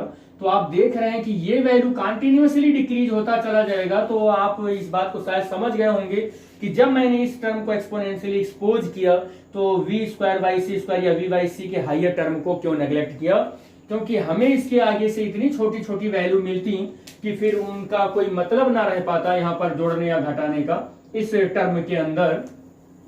तो इसलिए मैंने उसको क्या किया, हटा दिया। फिर अब आप देखें यहाँ पर कि ये सॉल्व होगा तो अच्छा ये फाइनल हो गया, ये 1 plus B square by C square और 1/2 यहाँ पर आ जाएगा, ये माइनस इसको प्लस लगा देगा, बना देगा। हमने एक केस में कैलकुलेट किया कि लाइट यहाँ से यहाँ तक आई है तो इसका टाइम इतना मिल गया है। अब हम दूसरा केस लेंगे जब हमारी लाइट ये ट्रांसमिट हो रही है और इस पाथ को फॉलो कर रही है। अभी हमने रिफ्लेक्ट होने वाले लाइट के लिए ये टाइम हमने कैलकुलेट किया है और आपको बता दें कि ये हमारा क्या चल रहा है। तो यहाँ पर हमारा क्या है कि डिफरेंट जो हमने बताया था कि लाइट की अर्थ के डिफरेंट पॉइंट पर हम टाइम का डिफरेंस पता कर लें कि लाइट को अर्थ के किस पोजीशन पर कहाँ कितना टाइम लग रहा है, और उस टाइम का डिफरेंस पता करने के बाद देखें तो डिफरेंट पोजीशन पर हमें पता कर सकते हैं कि ईथर के फ्रेम में धरती का अर्थ का वेलोसिटी क्या है। तो वही चीज यहाँ पर एक्सपेक्टेशन पूरा चल रहा है। तो यहाँ पर हमने इस वाले लाइट की जो टाइम है वो निकाल लिया है और यहाँ पर जो ये ट्रांसमिटेड लाइट है इसका टाइम अब मुझे पता करना है। तो आपको बताएं थोड़ी देर के लिए अगर इसको मैं मिटा दूं और यहाँ पर मैं ऐसे मिटा देता हूं, ऐसे कुछ इतना ही मिटाऊंगा तो आप देख रहे हैं कि ये लाइट जो ट्रांसमिट होगी वो कुछ ऐसे ही जाएगी और इस मिरर पर ऐसे टकराएगी। ये जो मिरर M1 है ये टकराएगी, इस मिरर पर ऐसे जाके टकराएगी। लेकिन बेटे आपको पता होना चाहिए कि लाइट भी इसी डायरेक्शन में जा रही है और अर्थ के ऊपर ये पूरा सेटअप रखा हुआ है और अर्थ की भी वेलोसिटी v है जो 30 किलोमीटर पर सेकंड है। तो लाइट ऐसे जा रही है और अर्थ पर ये सेटअप रखा हुआ है तो ये भी आगे जा रहा होगा। और जब ये आगे जा रहा होगा तो लाइट को जहां इसको मिलना चाहिए वहां ना मिलकर इसकी पोजीशन थोड़ी सी शिफ्ट हो जाएगी और ये A से ना होकर A डैश पर आ जाएगा और M1 ना होकर ये M1 डैश पर आ जाएगा ये, और यहाँ M2 डैश हो जाएगा। इस मिरर को मैं M2 डैश कह दूं तो है यहीं पर पोजीशन की वजह से मैं डैश लगा रहा हूं, मतलब मिरर वही है लेकिन पोजीशन चेंज हुआ इसलिए मैंने डैश लगा दे रहा हूं। और लाइट जब यहाँ पर इससे टकराने के बाद फिर रिफ्लेक्ट होगा तो ऐसे आ जाएगा और आएगा तो फिर यहाँ पर ये लाइट ट्रांसमिट होके कुछ ऐसे आएगी, ये कुछ ऐसे आएगी और ये जो लाइट यहाँ पर ये लाइट जो है रिफ्लेक्ट होकर ऐसे आएगी और ये लाइट जो है वो ट्रांसमिट होकर यहाँ पर आएगी। और टेलीस्कोप में यहाँ पर फ्रिंज हम देख लेंगे कि कैसे फ्रिंज की पोजीशन है तो हम बता पाएंगे कि अलग अलग टाइम की वजह से जो फ्रिंज का शिफ्ट हो रहा है डिफरेंट वेलोसिटी की वजह से वो सब कैसे मिल रहा है, हम इसी में हम एक्सप्लेन करेंगे। तो मैंने एक टाइम यहाँ पर कैलकुलेट किया है, दूसरा टाइम अब कैलकुलेट करने चल रहे हैं जो अर्थ की स्पीड ऐसे है और लाइट की भी स्पीड इसी डायरेक्शन में है। तो आप देख रहे हैं कि जब ये लाइट जा रही होगी, जब ये लाइट ऐसे जा रही होगी और c स्पीड से जा रही होगी और जो सेटअप यहाँ पर रखा हुआ है इस मिरर के लिए वो अर्थ की स्पीड अगर v है तो इस मिरर की भी स्पीड v होगी। तो अब यहाँ पर जो रिलेटिव वेलोसिटी आएगी वो क्या हो जाएगी, c और माइनस v हो जाएगा, c माइनस v हो जाएगा। कौन सी लाइट के लिए, जो ये ट्रांसमिटेड लाइट है फ्रॉम द प्लेट P, इसके लिए ये स्पीड हो जाएगी और ये इससे एक्चुअली ये L लेंथ पर है तो ये L लेंथ ये जो हो जाएगा ये कितना हो जाएगा, स्मॉल L लेंथ हो जाएगा। तो जाने के लिए अगर मैं यहाँ पर देखूं तो कितना टाइम लगा, यहाँ से ये जो लाइट जा रही है यहाँ मिरर M1 तक आने में इसको कितना टाइम लगा, तो इसके लिए अगर मैं देखूं तो टाइम इज इक्वल टू होता है डिस्टेंस l और अपान वेलोसिटी जो c माइनस v हो जाएगा। और जब ये यहाँ पर इस टाइम पर मतलब वेलोसिटी अर्थ के साथ ऐसे जा रही है, अर्थ की वेलोसिटी के साथ ऐसे ये जा रहा है, तो यहाँ ना मिलकर यहाँ मिलेगा और यहाँ से जब ये रिफ्लेक्ट होगा, जब ये रिफ्लेक्ट होगा तो अब देखिए कि लाइट जब रिफ्लेक्ट हो रही है तो लाइट की वेलोसिटी c इधर है, लेकिन अर्थ अभी भी उसी डायरेक्शन में जा रहा है और जिसकी वेलोसिटी अर्थ की वेलोसिटी v है, जिस पर ये सेटअप रखा हुआ है। अब यहाँ पर जो रिलेटिव वेलोसिटी मिलने वाली है वो क्या मिलेगी, c प्लस v हो जाएगा। इस डायरेक्शन, इस कंडीशन में अब ये रिफ्लेक्ट होने वाली जो लाइट है वो कितना पाथ ट्रेवल करेगी, तो l पाथ अगर ट्रेवल कर रही है तो वो l अपान कितना हो जाएगा, c प्लस v हो जाएगा। तो ये लाइट यहां से ट्रांसमिट हुई है और इस मिरर से स्ट्राइक करके जब रिटर्न हुआ है तो इधर जाने में उसको इतना टाइम लगा और आने में फिर उसको इतना टाइम लगा, यानी कि फिर यहां से इस प्लेट तक पहुंचने में, यहां से ट्रांसमिट होके यहां से टकराने के बाद फिर लौटने में उसको जो टोटल टाइम लगा है उस टाइम को मैं ये कह रहा हूं कि ये T2 है, ये पूरा टाइम T2 है।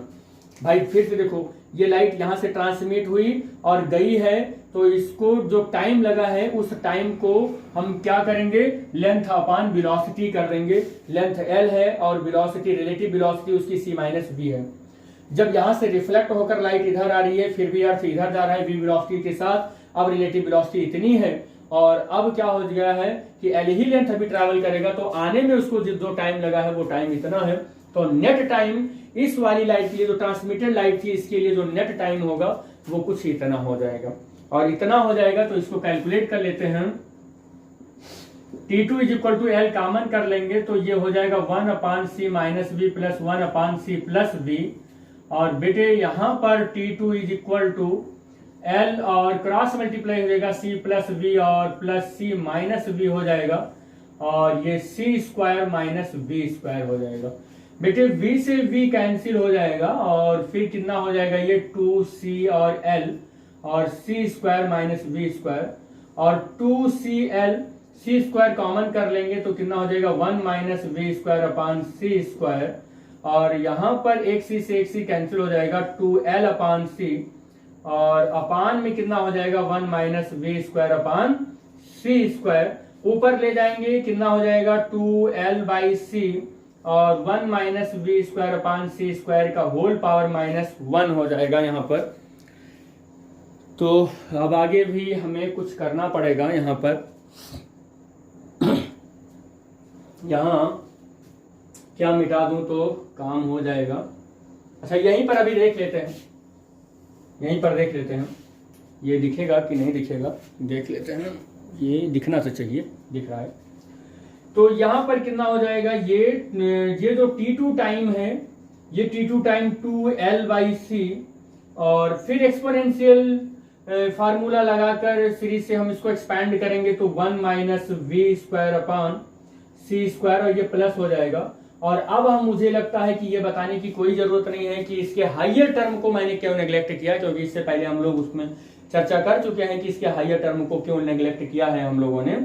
तो 2L बाई C और 1 प्लस वी स्क्वायर और बाई C स्क्वायर, ये टाइम हो गया। तो ये लाइट को इस डायरेक्शन में इतना टाइम लग रहा है, इस डायरेक्शन में इतना टाइम लग रहा, इतना टाइम लग रहा है, ये टाइम है। तो हम ये देख लें कि ये पाथ कुछ ज्यादा लंबा है, ये पाथ कुछ ज्यादा लंबा है इस वाले पाथ के कंपैरिजन में। या आप ऐसे देख लो कि यहां पर आप देखो तो ये कौन सा ज्यादा है, ज्यादा कौन सा है, ज्यादा कौन सा है ये देख लें पहले। अभी हम ये डिसाइड नहीं कर सकते हैं कि कौन सा ज्यादा है या कम है। तो ये वाला देखो यहाँ 1/2 आ रहा है और ये आ रहा है केवल इतना ही आ रहा है, तो ये टाइम ज्यादा है, ये टाइम T2 वाला क्या है, ज्यादा है। इसका मतलब ये वाला टाइम कुछ ज्यादा है, तो ये वाला कुछ टाइम ज्यादा है, तो ये टाइम कुछ ज्यादा है और ये टाइम कुछ कम है, ये टाइम कुछ कम है, ये टाइम कुछ ज्यादा है। तो यहाँ पर टाइम का डिफरेंस निकाल लें और टाइम का डिफरेंस निकालने के बाद हम देखें कि दोनों पाथ में से कौन सा पाथ का, मतलब पाथ का डिफरेंस क्या है। ये देखें कि दोनों पाथ में से एक लाइट ऐसे गई थी, ये पाथ था, एक लाइट ऐसे आके ऐसे आई है, तो उसका ये पाथ है। तो दोनों पाथ में डिफरेंस कितना है और उस पाथ डिफरेंस से पता करेंगे कि एक्चुअल में जो लाइट की स्पीड है वो क्या बताना चाह रहा है, रिलेटिव स्पीड उसका है भी कि नहीं है ईथर के फ्रेम के अंदर। तो पहले हम इसमें इंक ले लेते हैं।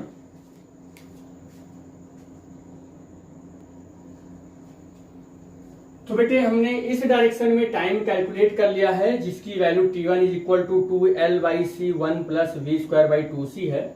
और इस डायरेक्शन में भी टाइम कैलकुलेट किया और t2 is equal to 2L/c 1 plus v²/c² है। इस वाले में भी टाइम हमने कैलकुलेट कर लिया है और इस वाले में भी हमने क्या कर लिया है, टाइम कैलकुलेट कर लिया है। तो जब दोनों टाइम हमें मिल गया है तो सो टाइम डिफरेंस हम निकाल लेते हैं और टाइम का जो डिफरेंस आएगा वो t2 माइनस t1 कर लेते हैं और इसी को हम क्या बोल देते हैं, इसी को हम डेल कैपिटल T बोल देते हैं। ऐसा मान लेते हैं कि जो टाइम का डिफरेंस है वो कैपिटल T है। और t2 की जो वैल्यू है वो आप लोग नोट कर चुके होंगे 2L/c और 1 प्लस v²/c² और माइनस यहाँ पर मैं ये वैल्यू जो है वो t2 के लिए लिखा हूं और t1 के लिए जो वैल्यू है वो 2L/c है और 1 प्लस v²/2c² है। ये मैंने t1 के लिए लिखा, ये t2 की वैल्यू और ये t1 की वैल्यू। t2 इस पाथ के लिए ट्रांसमिटेड लाइट के लिए निकाला गया था टाइम और t1 इस लाइट के लिए निकाला गया था, इस वाले लाइट के लिए निकाला गया था टाइम। अब आप देखेंगे कि यहाँ पर 2L/c जो है वो कॉमन हो गया है और क्या बच रहा है 1 प्लस v²/c² और -1 और माइनस v²/2c², ये बच रहा है। हमने क्या किया, ब्रैकेट ओपन कर दिया और ब्रैकेट के अंदर की जो साइन है वो सब चेंज हो गया है क्योंकि माइनस लगा हुआ है। तो 1 से 1 कैंसिल हो गया और इसे जब आप सॉल्व करेंगे बेटा तो v² और यहाँ से कितना हो जाएगा 2v² माइनस v²/2c² और इसको सॉल्व करेंगे और अच्छे से तो 2L/c और v² और बाई कितना हो जाएगा 2, यहाँ से v² हो जाएगा 2L और ये जो है वो c³ हो जाएगा और ये भी 2 हो जाएगा और यहाँ से ये 2 से 2 क्या हो जाएगा, कैंसिल हो जाएगा, बचेगा कितना LV²/c³। तो हमारे पास ये क्या मिल गया है, हमको टाइम का डिफरेंस मिल गया कि LV²/c³। तो ये जो टाइम का डिफरेंस है, इस टाइम के डिफरेंस के पाने के बाद हम लोग पाथ डिफरेंस कैलकुलेट करें कि लाइट ने इतने टाइम में कितना एक्स्ट्रा पाथ चला होगा इस पर या इस पर, जो निकल कर आया है ये जो टाइम, उस पर कितना एक्स्ट्रा पाथ चला होगा लाइट। दोनों का टाइम सेम आना चाहिए था, बेसिकली टाइम सेम नहीं आया। जब टाइम सेम नहीं आया तो कितना एक्स्ट्रा पाथ चला होगा, तो लाइट अपनी स्पीड c से चल रहा है तो पाथ डिफरेंस अगर मैं कैलकुलेट करूं, पाथ डिफरेंस कैलकुलेट करूं तो path difference is equal to c और लाइट कितना टाइम, देखो पाथ डिफरेंस एक लेंथ ही तो है, तो length is equal to velocity into time और यहां पर मैं c रखूंगा और टाइम की जो वैल्यू है वो L और v² बाई क्या रखेंगे c³ और एक c से ये c कैंसिल हो जाएगा तो यहां पर कितना मिलेगा L और v²/c²। ये वैल्यू आपको क्या मिलेगी, पाथ डिफरेंस मिलेगा, ये पाथ डिफरेंस मिलेगा। अब ये पाथ डिफरेंस यहां पर ऐसे जो भी है यहां पर रहने देते हैं और इसके आगे का जो प्रोसेस है उसमें हम लोग यहां पर मिटाना पड़ेगा क्योंकि हमें जगह की जरूरत है और जगह की जरूरत है। तो ये आप यहां पर स्क्रीनशॉट ले सकते हैं। तो मैं मिटा देता हूं इसको। अब क्या है कि इस पूरे होल ऑपरेटर्स को, ये पूरा जो ऑपरेटर्स है यहां पर थोड़ा सा इसको मिटा के साफ कर देते हैं ताकि ज्यादा अच्छे से समझ में आए कि कहां पर क्या हो रहा है। ये A है, ये पूरा का पूरा होल ऑपरेटर्स क्या किया जा रहा है, 90 डिग्री पर रोटेट किया जा रहा है। अब वो 90 डिग्री पर रोटेट कैसे समझ में आएगा, रोटेशन आपको समझ में कैसे आएगा। मान लो कि ये अर्थ है, वो सन है और सन के चारों ओर अर्थ ऐसे मूव कर रही है। बेटे बहुत ही मतलब कह सकते हैं कि बहुत दिमाग से इसको समझना है क्योंकि यहाँ पर जो चीजें हम देख रहे हैं एक्चुअल में वो हो नहीं रहा है क्योंकि हमारी आदत है कि हम एक स्टेट विजन रखते हैं, लेकिन यहाँ पर साइंटिस्ट कम्युनिटी की जहां बात आती है तो वहां बहुत क्रिटिकल लेवल पर देखा जाता है, बहुत अंदर जाकर देखा जाता है कि चीजें क्या हो रही हैं। हम और आप देखेंगे तो अर्थ के ही फ्रेम से देखेंगे, लेकिन वो लोग जब ईथर के फ्रेम से देख रहे हैं तब लाइट का ये पाथ हो रहा है, और अर्थ के फ्रेम से देखेंगे तो आपको लगेगा स्ट्रेट गया और स्ट्रेट चला आया है। तो जब हमारी अर्थ यहां पर है तो इसकी वेलोसिटी v ये है और लाइट की भी स्पीड यहां पर c ऐसे है। लेकिन जब हम 3 महीने बाद देखेंगे तो ये अर्थ कुछ यहां पर पहुंच गया होगा, और अर्थ जब यहां पर पहुंच गया होगा तो इसकी स्पीड ये हो जाएगी और लाइट की स्पीड कुछ ऐसे हो जाएगी। और जब आप फिर से 3 महीना ऐड करेंगे तो फिर अर्थ की स्पीड कुछ ऐसे हो जाएगी और लाइट की स्पीड कुछ ऐसे हो जाएगी। अगले 3 महीने में जब आप देखेंगे तो लाइट की स्पीड कुछ ऐसे हो जाएगा, सॉरी वो अर्थ की स्पीड कुछ ऐसे हो जाएगा और लाइट की स्पीड कुछ ऐसे ही रहने वाली है। अब आप क्या देख पा रहे हैं कि अगर मैं इसको 90 डिग्री से ऐसे रोटेट कर दिया, ये 90 डिग्री से ऐसे कुछ रोटेट कर दिया, मतलब इस वाले मिरर M1 की जगह पर मैंने क्या बनाया, M1 की जगह पर M2 बनाना पड़ेगा, मुझे M2 बनाना पड़ेगा ये यहाँ पर, और ये लाइट आएगी और ये B पोजीशन हो जाएगा, और यहाँ पर ये जो कुछ ऐसे होगा, ये लाइट जो ऐसे आ रही है ये कुछ ऐसी सिचुएशन हो जाएगी ऐसी, और ये लाइट कुछ ऐसे चला जाएगा और ये M1 पर पहुंच जाएगा, ये M1 पर पहुंच जाएगा, इसके पॉइंट A पर पहुंच जाएगा, और लाइट ऐसे, और जब ये लाइट ऐसे यहाँ पर रिफ्लेक्ट हो पाएगा ऐसे, और आने के बाद ऐसे रिफ्लेक्ट होगा तो ये लाइट यहाँ पर आएगी और ये लाइट यहाँ पर आएगा, और आपका जो टेलीस्कोप होगा कुछ यहाँ पर होगा ऐसे। ये सिचुएशन आई थिंक समझ में आया होगा कि पूरा का पूरा ये सेटअप ऐसे ले आते हैं, ये सेटअप ऐसे ले आते हैं, तो M2 यहाँ पर आ जाएगा और M1 यहाँ पर आ जाएगा। और ये जो सिचुएशन है ये मैं अगर पहले वाली कंडीशन में ये सिचुएशन बनाया था तो अब मैं ये कह सकता हूं कि अब की सिचुएशन में कुछ ये वाली है कंडीशन, ये वाली कुछ कंडीशन है, मतलब अर्थ ऐसे घूमकर यहाँ कहीं आ गया है। तो मैं यहाँ पर 3, 6 और 9 महीने के बाद यहाँ पर बात कर सकता हूँ कि अगर मैंने 3 महीने के यहाँ का केस स्टडी किया तो इसके सीधा 9 महीने बाद ये प्रैक्टिकल हो रहा है। 9 महीने के बाद प्रैक्टिकल क्यों हो रहा है?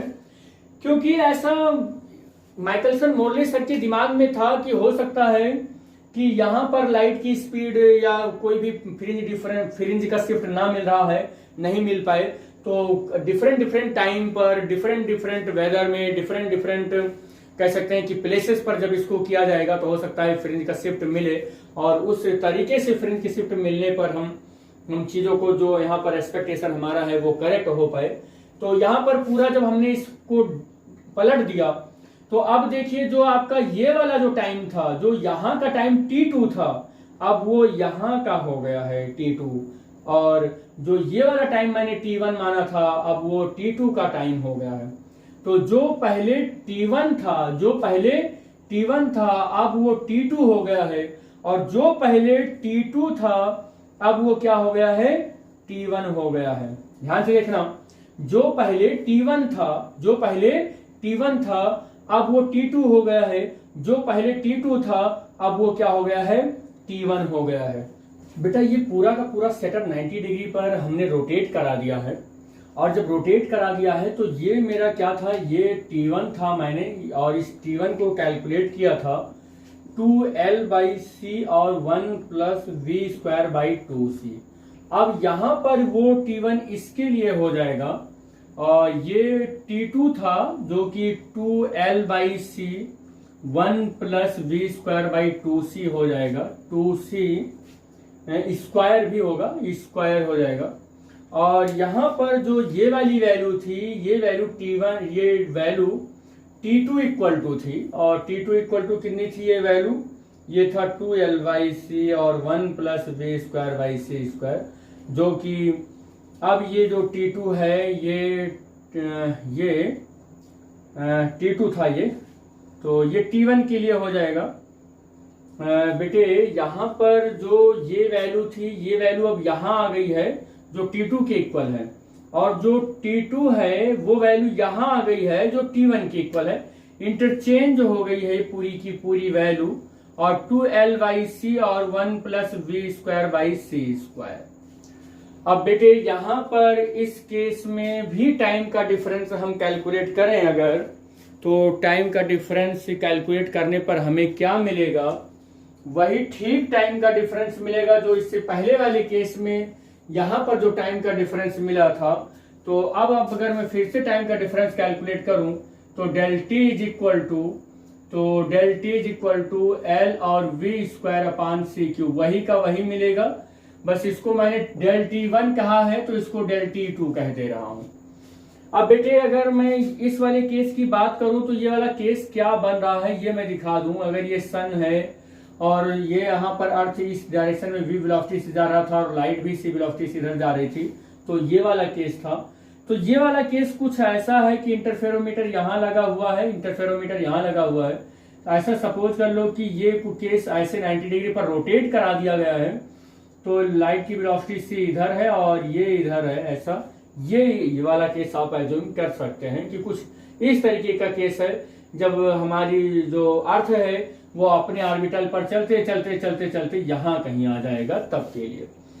अगर मैं देख रहा हूं कि इस वाले केस में जब 90 डिग्री पर इसको रोटेट करा दिया है, रोटेट कराने के बाद इतना टाइम का डिफरेंस है, तो हमें पता है कि लाइट c स्पीड से ही चल रही होगी और लाइट c स्पीड से चल रही है और इतने टाइम में वो कितना एडिशनल पाथ ट्रेवल करके देखेगी। तो इस केस के लिए हमने क्या किया, पाथ डिफरेंस कैलकुलेट किया जब हमने 90 डिग्री पर होल ऑपरेटर्स क्या करवा दिया है, रोटेट करा दिया है। तो अब मेरे पास डेल टी टू और इंटू सी और टाइम इंटू भी स्पीड होता है, पाथ डिफरेंस एक तरीके का डिस्टेंस ही है वो, तो l we square by c cube into c और ये इससे कैंसिल होकर 2 बचेगा, तो l we square upon C square. तो दोनों केस में आपको पता होना चाहिए कि हमारा एम यही है कि ईथर और पृथ्वी, ईथर और अर्थ के बीच का रिलेटिव मोशन कैलकुलेट करना है। और अर्थ और ईथर के बीच का रिलेटिव मोशन कैसे कैलकुलेट हो सकता है, किसी दो डिफरेंट केस में टाइम का डिफरेंस कर लें। किसी दो डिफरेंट केस में, तो हमने एक केस ये बनाया था, एक केस ये बनाया था, दोनों केसेस में हम अगर टाइम का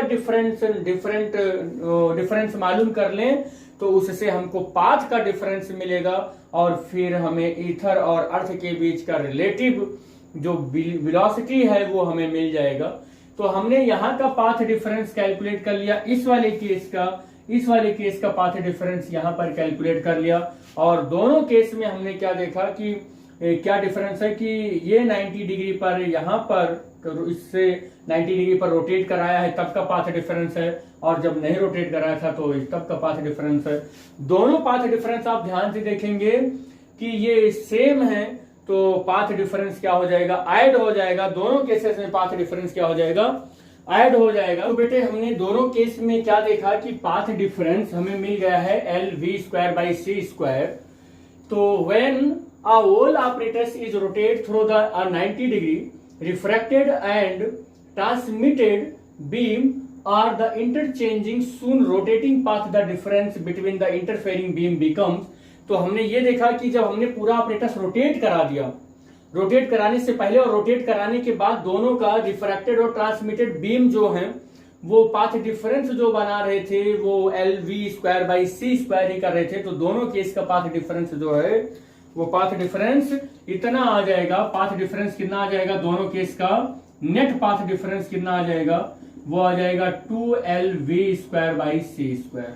और अगर मैं देख रहा हूं कि वो इंटरफेरोमीटर में जाकर मैं देख रहा हूं या सॉरी टेलीस्कोप में जाके देख रहा हूं कि अगर वो पाथ डिफरेंस कुछ मैक्सिमा टाइप का बन रहा है तो मैं वहां पर लिख सकता हूं कि वो वैल्यू जो है पाथ डिफरेंस का n लैम्डा होगा और 2LV square by C square है और n इज इक्वल टू क्या हो जाएगा, n इज इक्वल टू क्या हो जाएगा 2LV square by C square into lambda.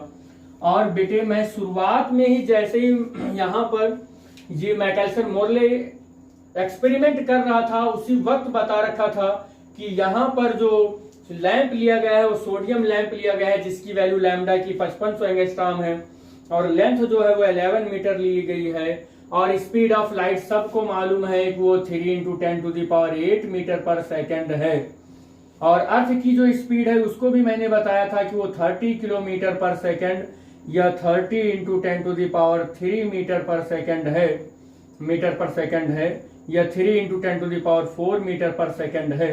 These are value putting in this equation we will get क्या मिलेगा हम लोगों को, चलो जरा सा वैल्यू रखो यहाँ पर।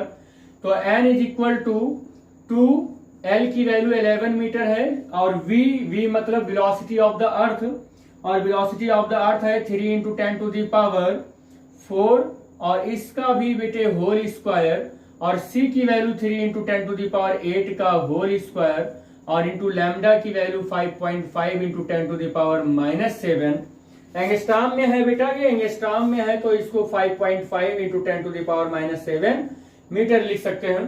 तो ये वैल्यू पुट करने के बाद आप सॉल्व करो, तो सॉल्व करने के बाद आप क्या पाओगे कि n की वैल्यू 0.0039, और ये बन जाएगा, इतनी बनेगी।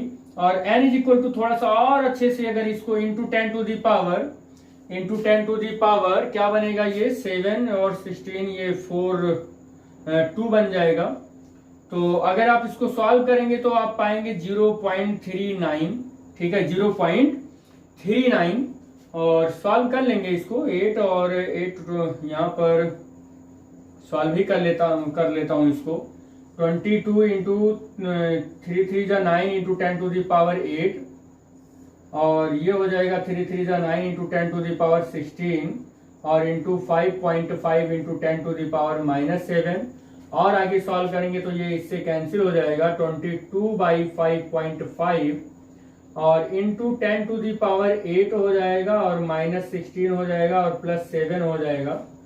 तो ये यहाँ से कितना हो गया है 7, और ये -16, और ये हो जाएगा, इतना हो जाएगा 4 4 जा 4 4 8 हो गया है, और 8 2 जा 16। और यहाँ पर ये जो वैल्यू है ये ठीक है, हाँ ये वैल्यू अब ठीक है। तो अब इसको डिवाइड कर लेते हैं, डिवाइड करके सही से लिख ही लेते हैं इसको। ये 8 और 7 15 हो जाएगा, और 15 में से 16 जाएगा तो ये -1 हो जाएगा, और इस -1 से ये 0 कैंसिल हो जाएगा, ये 0 कैंसिल हो जाएगा, और कुछ ये आएगा 22/55। ये 22/55 दिख रहा है आपको, तो ये हाँ ये हो जाएगा। अब आप डिवाइड कर लोगे, तो डिवाइड करोगे तो ये अप्रोक्सीमेटली कितना आ जाएगा, 0.4 आ जाएगा। ये इतने की फ्रिंज शिफ्ट आनी चाहिए थी। तो बेटे थ्योरेटिकली माइकलसन मोरले एक्सपेरिमेंट में जो ये पूरा हमारा डेरिवेशन हुआ, इस डेरिवेशन में 0.4 का फ्रिंज शिफ्ट आना चाहिए था। थ्योरेटिकली इतना आया है, और जब हम टेलीस्कोप में देखें तो प्रैक्टिकली भी इतना आना चाहिए, लेकिन प्रैक्टिकली देखा गया कि नहीं आया। थ्योरेटिकली तो इतनी वैल्यू आ गई, लेकिन प्रैक्टिकली नहीं आया।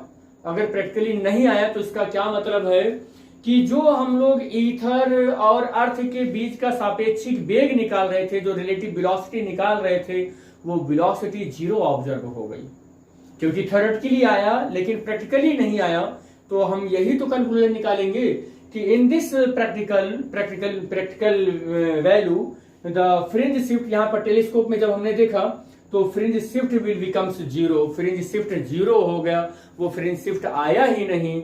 तो जो हमने अपने कैलकुलेशन से एक्सपेक्ट की थी कि इतने का फ्रिंज शिफ्ट आना चाहिए था, वो आया ही नहीं। तो इसका यही मतलब हो गया कि हम लोगों का जो एक्सपेरिमेंट था वो एक्सपेरिमेंट फेल हो गया।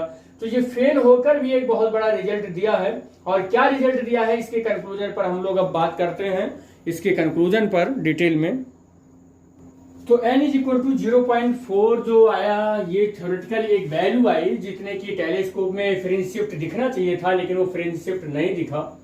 तो इससे हम क्या यहाँ पर समझ पा रहे हैं हम, तो it is the theoretical value. ये क्या थी, एक थ्योरेटिकल वैल्यू थी, but practically there are no fringe shift obtained in Michelson-Morley interferometer. Michelson-Morley experiment, by the Michelson-Morley experiment। तो कह रहा है कि थ्योरेटिकल वैल्यू तो आ गई, लेकिन प्रैक्टिकल वैल्यू नहीं आ पाई, जो माइकलसन मोरले मतलब एक्सपेरिमेंट में सोचा गया था कि इतना आ जाएगा, इतने का फ्रिंज शिफ्ट आ जाएगा, लेकिन प्रैक्टिकली नहीं आ पाया। लेकिन थ्योरेटिकली तो ये वैल्यू आ गई।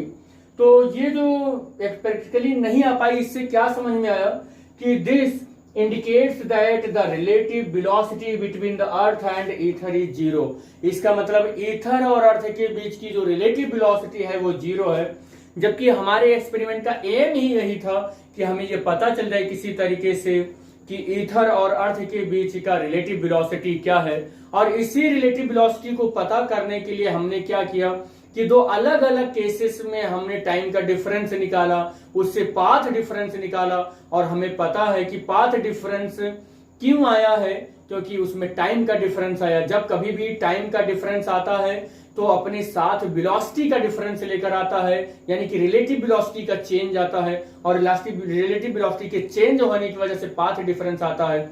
और वो पाथ डिफरेंस से ही हम लोगों को पता चल पाया कि फ्रिंज जो है वो आ रही है कि नहीं आ रही, क्योंकि पाथ डिफरेंस ही फ्रिंज में शिफ्ट लेकर आता है। जब कभी भी दो वेव मिलती हैं, जब उनका सुपर इम्पोज होता है, एक दूसरे के ऊपर सुपरपोजिशन होता है, तो पाथ डिफरेंस होने की वजह से वहां पर जो फ्रिंज होती है वो शिफ्ट हो जाती है। और फ्रिंज शिफ्ट देख रहे हैं कि प्रैक्टिकली आया ही नहीं, तो इससे हमें ये पता चल गया कि अर्थ और ईथर के बीच की जो रिलेटिव वेलोसिटी है उसका जो पूरा कॉन्सेप्ट है वो कॉन्सेप्ट जीरो है।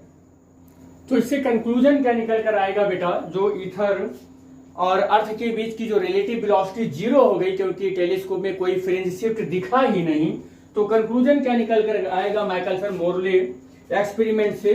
तो फर्स्ट दो कंक्लूजन निकल कर आएंगे। फर्स्ट कंक्लूजन क्या होगा कि ईथर डज नॉट एग्जिस्ट, मतलब जो हमने मैथमेटिकली कैलकुलेट किया कि 0.4 का फ्रिंज शिफ्ट मिलना चाहिए था, लेकिन प्रैक्टिकली ऐसा कोई शिफ्ट मिला ही नहीं टेलीस्कोप में।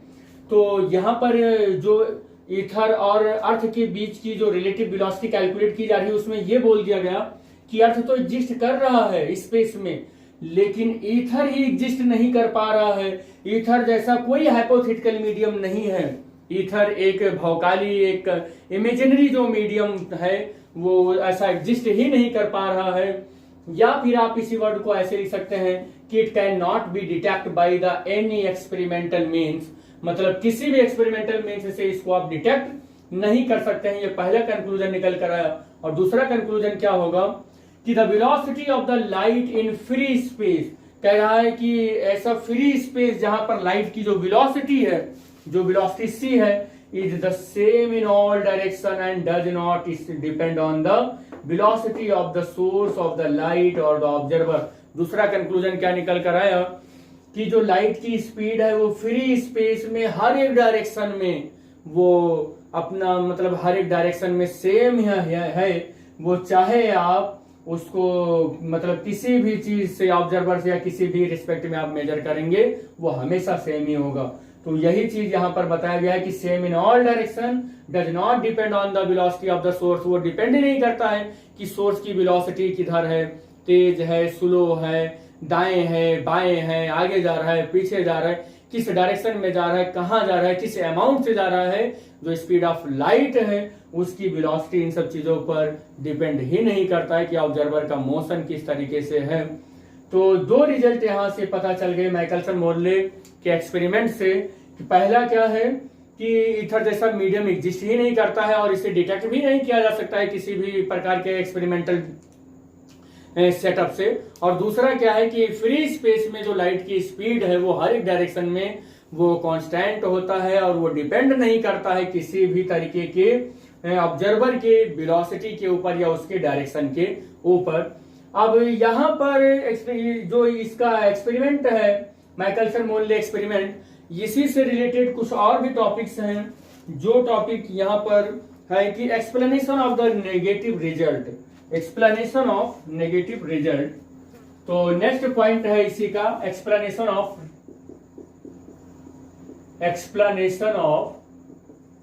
Negative result. नेगेटिव रिजल्ट मतलब हमारा जो एक्सपेक्टेशन क्या था माइकलसन मोरले का एक्सपेरिमेंट करने का एक्सपेक्टेशन क्या था कि ईथर और अर्थ के बीच में रिलेटिव वेलोसिटी स्टेब्लिश हो जाए, जिससे कि ईथर जैसा एक हाइपोथेटिकल मीडियम का एग्जिस्टेंस साबित हो जाएगा और उसी के रेस्पेक्ट में हर एक चीज की वेलोसिटी हम कैलकुलेट करेंगे।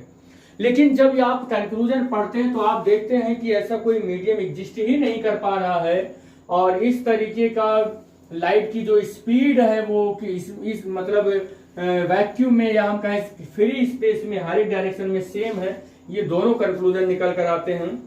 तो पहला क्या है इनमें, पहला है ईथर ड्रैग, जो नेगेटिव रिजल्ट है। नेगेटिव रिजल्ट का मतलब क्या है कि ईथर और अर्थ के बीच का रिलेटिव वेलोसिटी, और वो रिलेटिव वेलोसिटी 0 आ गया, तो हमारे जो एक्सपेक्टेशन था उस एक्सपेक्टेशन से विरुद्ध हमारा रिजल्ट आ गया। इसलिए ऐसा बोला जा रहा है कि explanation of the negative result, मतलब एक्सपेक्टेशन से विरुद्ध रिजल्ट आने को ही हम नेगेटिव रिजल्ट बोलते हैं। या आप ऐसे भी कह सकते हैं कि माइकलसन मोरले क्या देता है, एक नेगेटिव रिजल्ट देता है, एक्सपेक्टेशन के विपरीत काम कर देता है। तो पहला है कि ether drag. Ether drag, drag का मतलब होता है खींचना, घसीटना। तो जो ईथर ड्रैग है, मतलब इस चीज को कहने का मतलब ईथर का और अर्थ के बीच में जो रिलेटिव स्पीड नहीं आ पाई, वो उसको कुछ साइंटिस्ट लोगों ने इस तरीके से समझाने की कोशिश की कि ये इसलिए नहीं आ पाया कि जो टाइम का डिफरेंस हमने देखा था T1 is equal to T2, T1 minus T2 का जो डिफरेंस देखा था, वो इसलिए नहीं आ पाया क्योंकि अगर अर्थ ऐसे चल रही है, अर्थ ऐसे चल रही है और लाइट की स्पीड भी ऐसे ही चल रही है, और सन के चारों ओर अगर ये अर्थ ऐसे चक्कर लगा रहा है, सन के चारों ओर अगर ये अर्थ ऐसे चक्कर लगा रहा है, तो ईथर भी इसी डायरेक्शन में ऐसे चल रहा है, ईथर भी इसी डायरेक्शन में ऐसे चल रहा है, ईथर अर्थ के साथ साथ ही चल रहा है, और ईथर की भी वही वेलोसिटी है जो अर्थ की वेलोसिटी है। इसलिए वहां पर टेलीस्कोप में कोई भी फ्रिंज शिफ्ट नहीं दिखा। अपने इस एक्सपेरिमेंट को जबरदस्ती कह सकते हैं कि इस तरीके से सही करवाने के चक्कर में एक गलत निर्णय ले रहे हैं, जिसको ईथर ड्रैग के नाम से जाना गया। कि ईथर ड्रैग कहने का ये मतलब है कि अर्थ जिस वेलोसिटी से जिस किसी भी डायरेक्शन में चल रहा है, उसी डायरेक्शन में ईथर भी उसके साथ साथ चल रहा है। इसी वजह से ईथर का एग्जिस्टेंस यहाँ पर प्रूव नहीं हो पा रहा है, क्योंकि टाइम जो है वो T1 is equal to T2 हो जा रहा है। तो इस तरीके से पता कि ईथर ड्रैग का कॉन्सेप्ट यहाँ पर आया है। तो यह यहाँ पर मैं नोट कर रहा हूं कि Michelson himself support, Michelson himself support negative result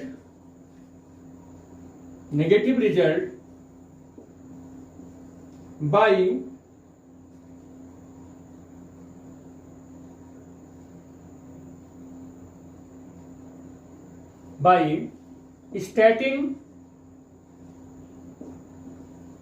stating that ether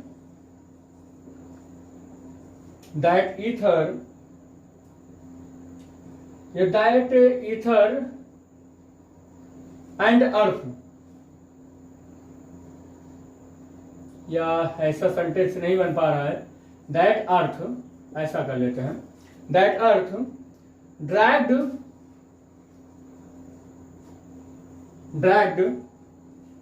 the ether along with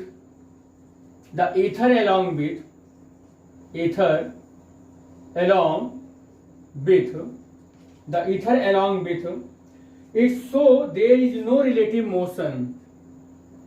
It so there is no relative motion between ether and earth, and hence no shift is observed, या observed, no shift observed।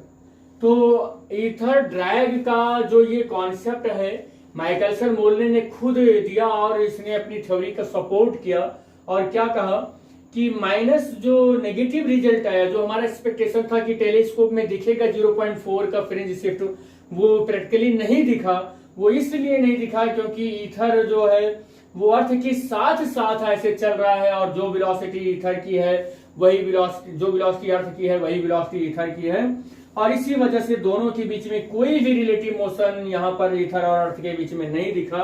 इसी वजह से वहां पर कोई भी shift observe नहीं हो पा रही है। तो इस तरीके से एक हाइपोथेटिकल इमेजिन करके एक स्टेटमेंट दे दिया गया इस एक्सपेरिमेंट को एक सही ठहराने के लिए।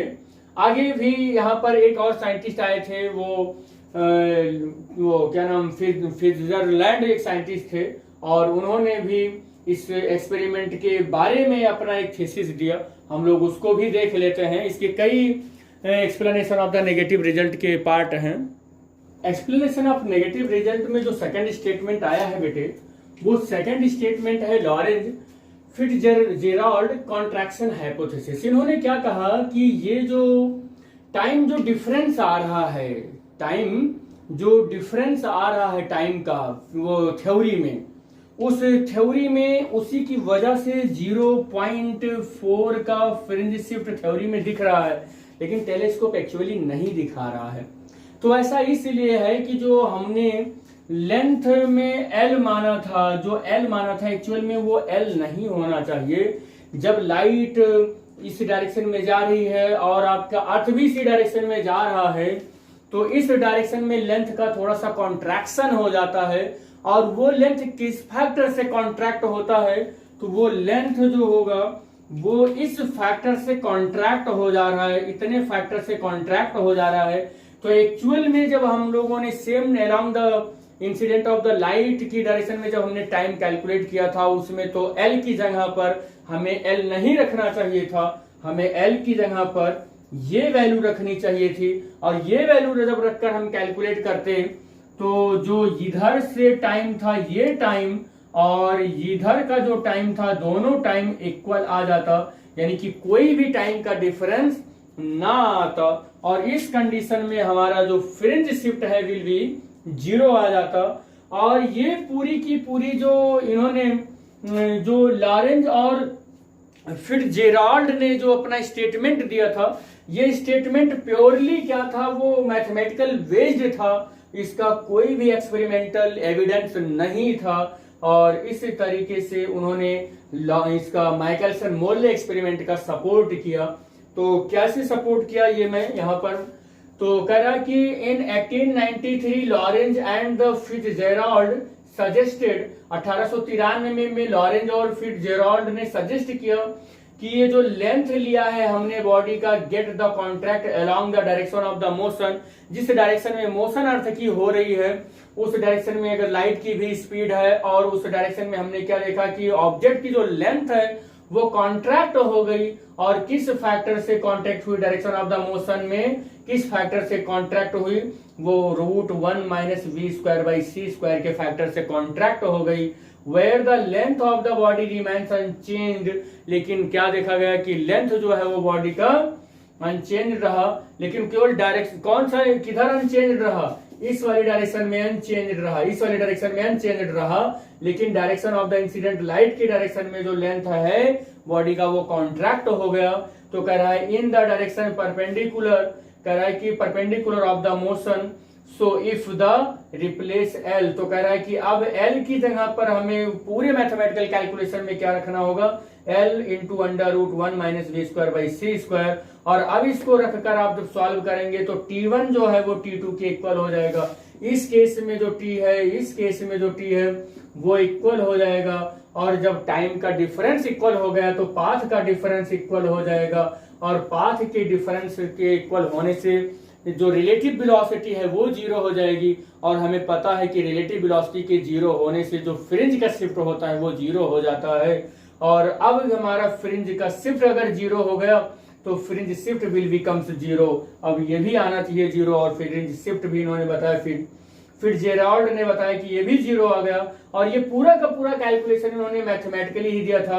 तो this contraction hypothesis is the purely mathematical based, जो ये पूरा का पूरा हाइपोथेसिस है ये मैथमेटिकल बेस्ड, कैलकुलेशन बेस्ड चीजें हैं, इसका कोई भी एक्सपेरिमेंटल कॉन्फर्मेशन नहीं है। अब सबसे लास्ट में एक और explanation of the negative result है, और जहां से अब जन्म हो रही है स्पेशल थ्योरी ऑफ रिलेटिविटी, जिसकी वजह से आइंस्टीन सर बहुत फेमस हुए थे।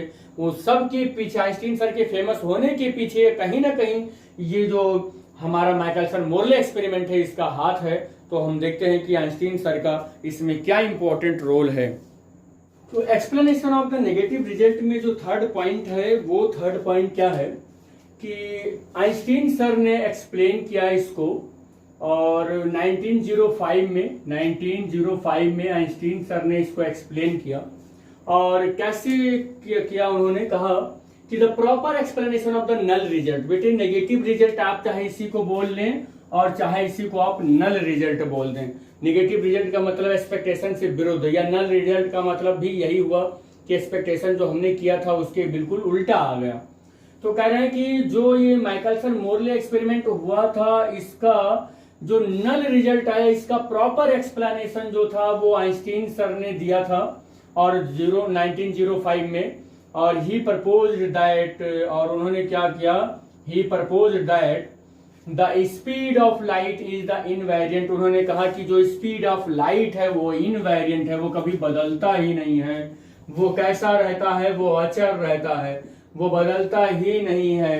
That is the speed of the light is constant, या उन्होंने ऐसा आप कहें कि speed of the light invariant है, या आप कहें कि स्पीड ऑफ लाइट जो है वो कांस्टेंट है। सी की वैल्यू क्या है, कांस्टेंट है।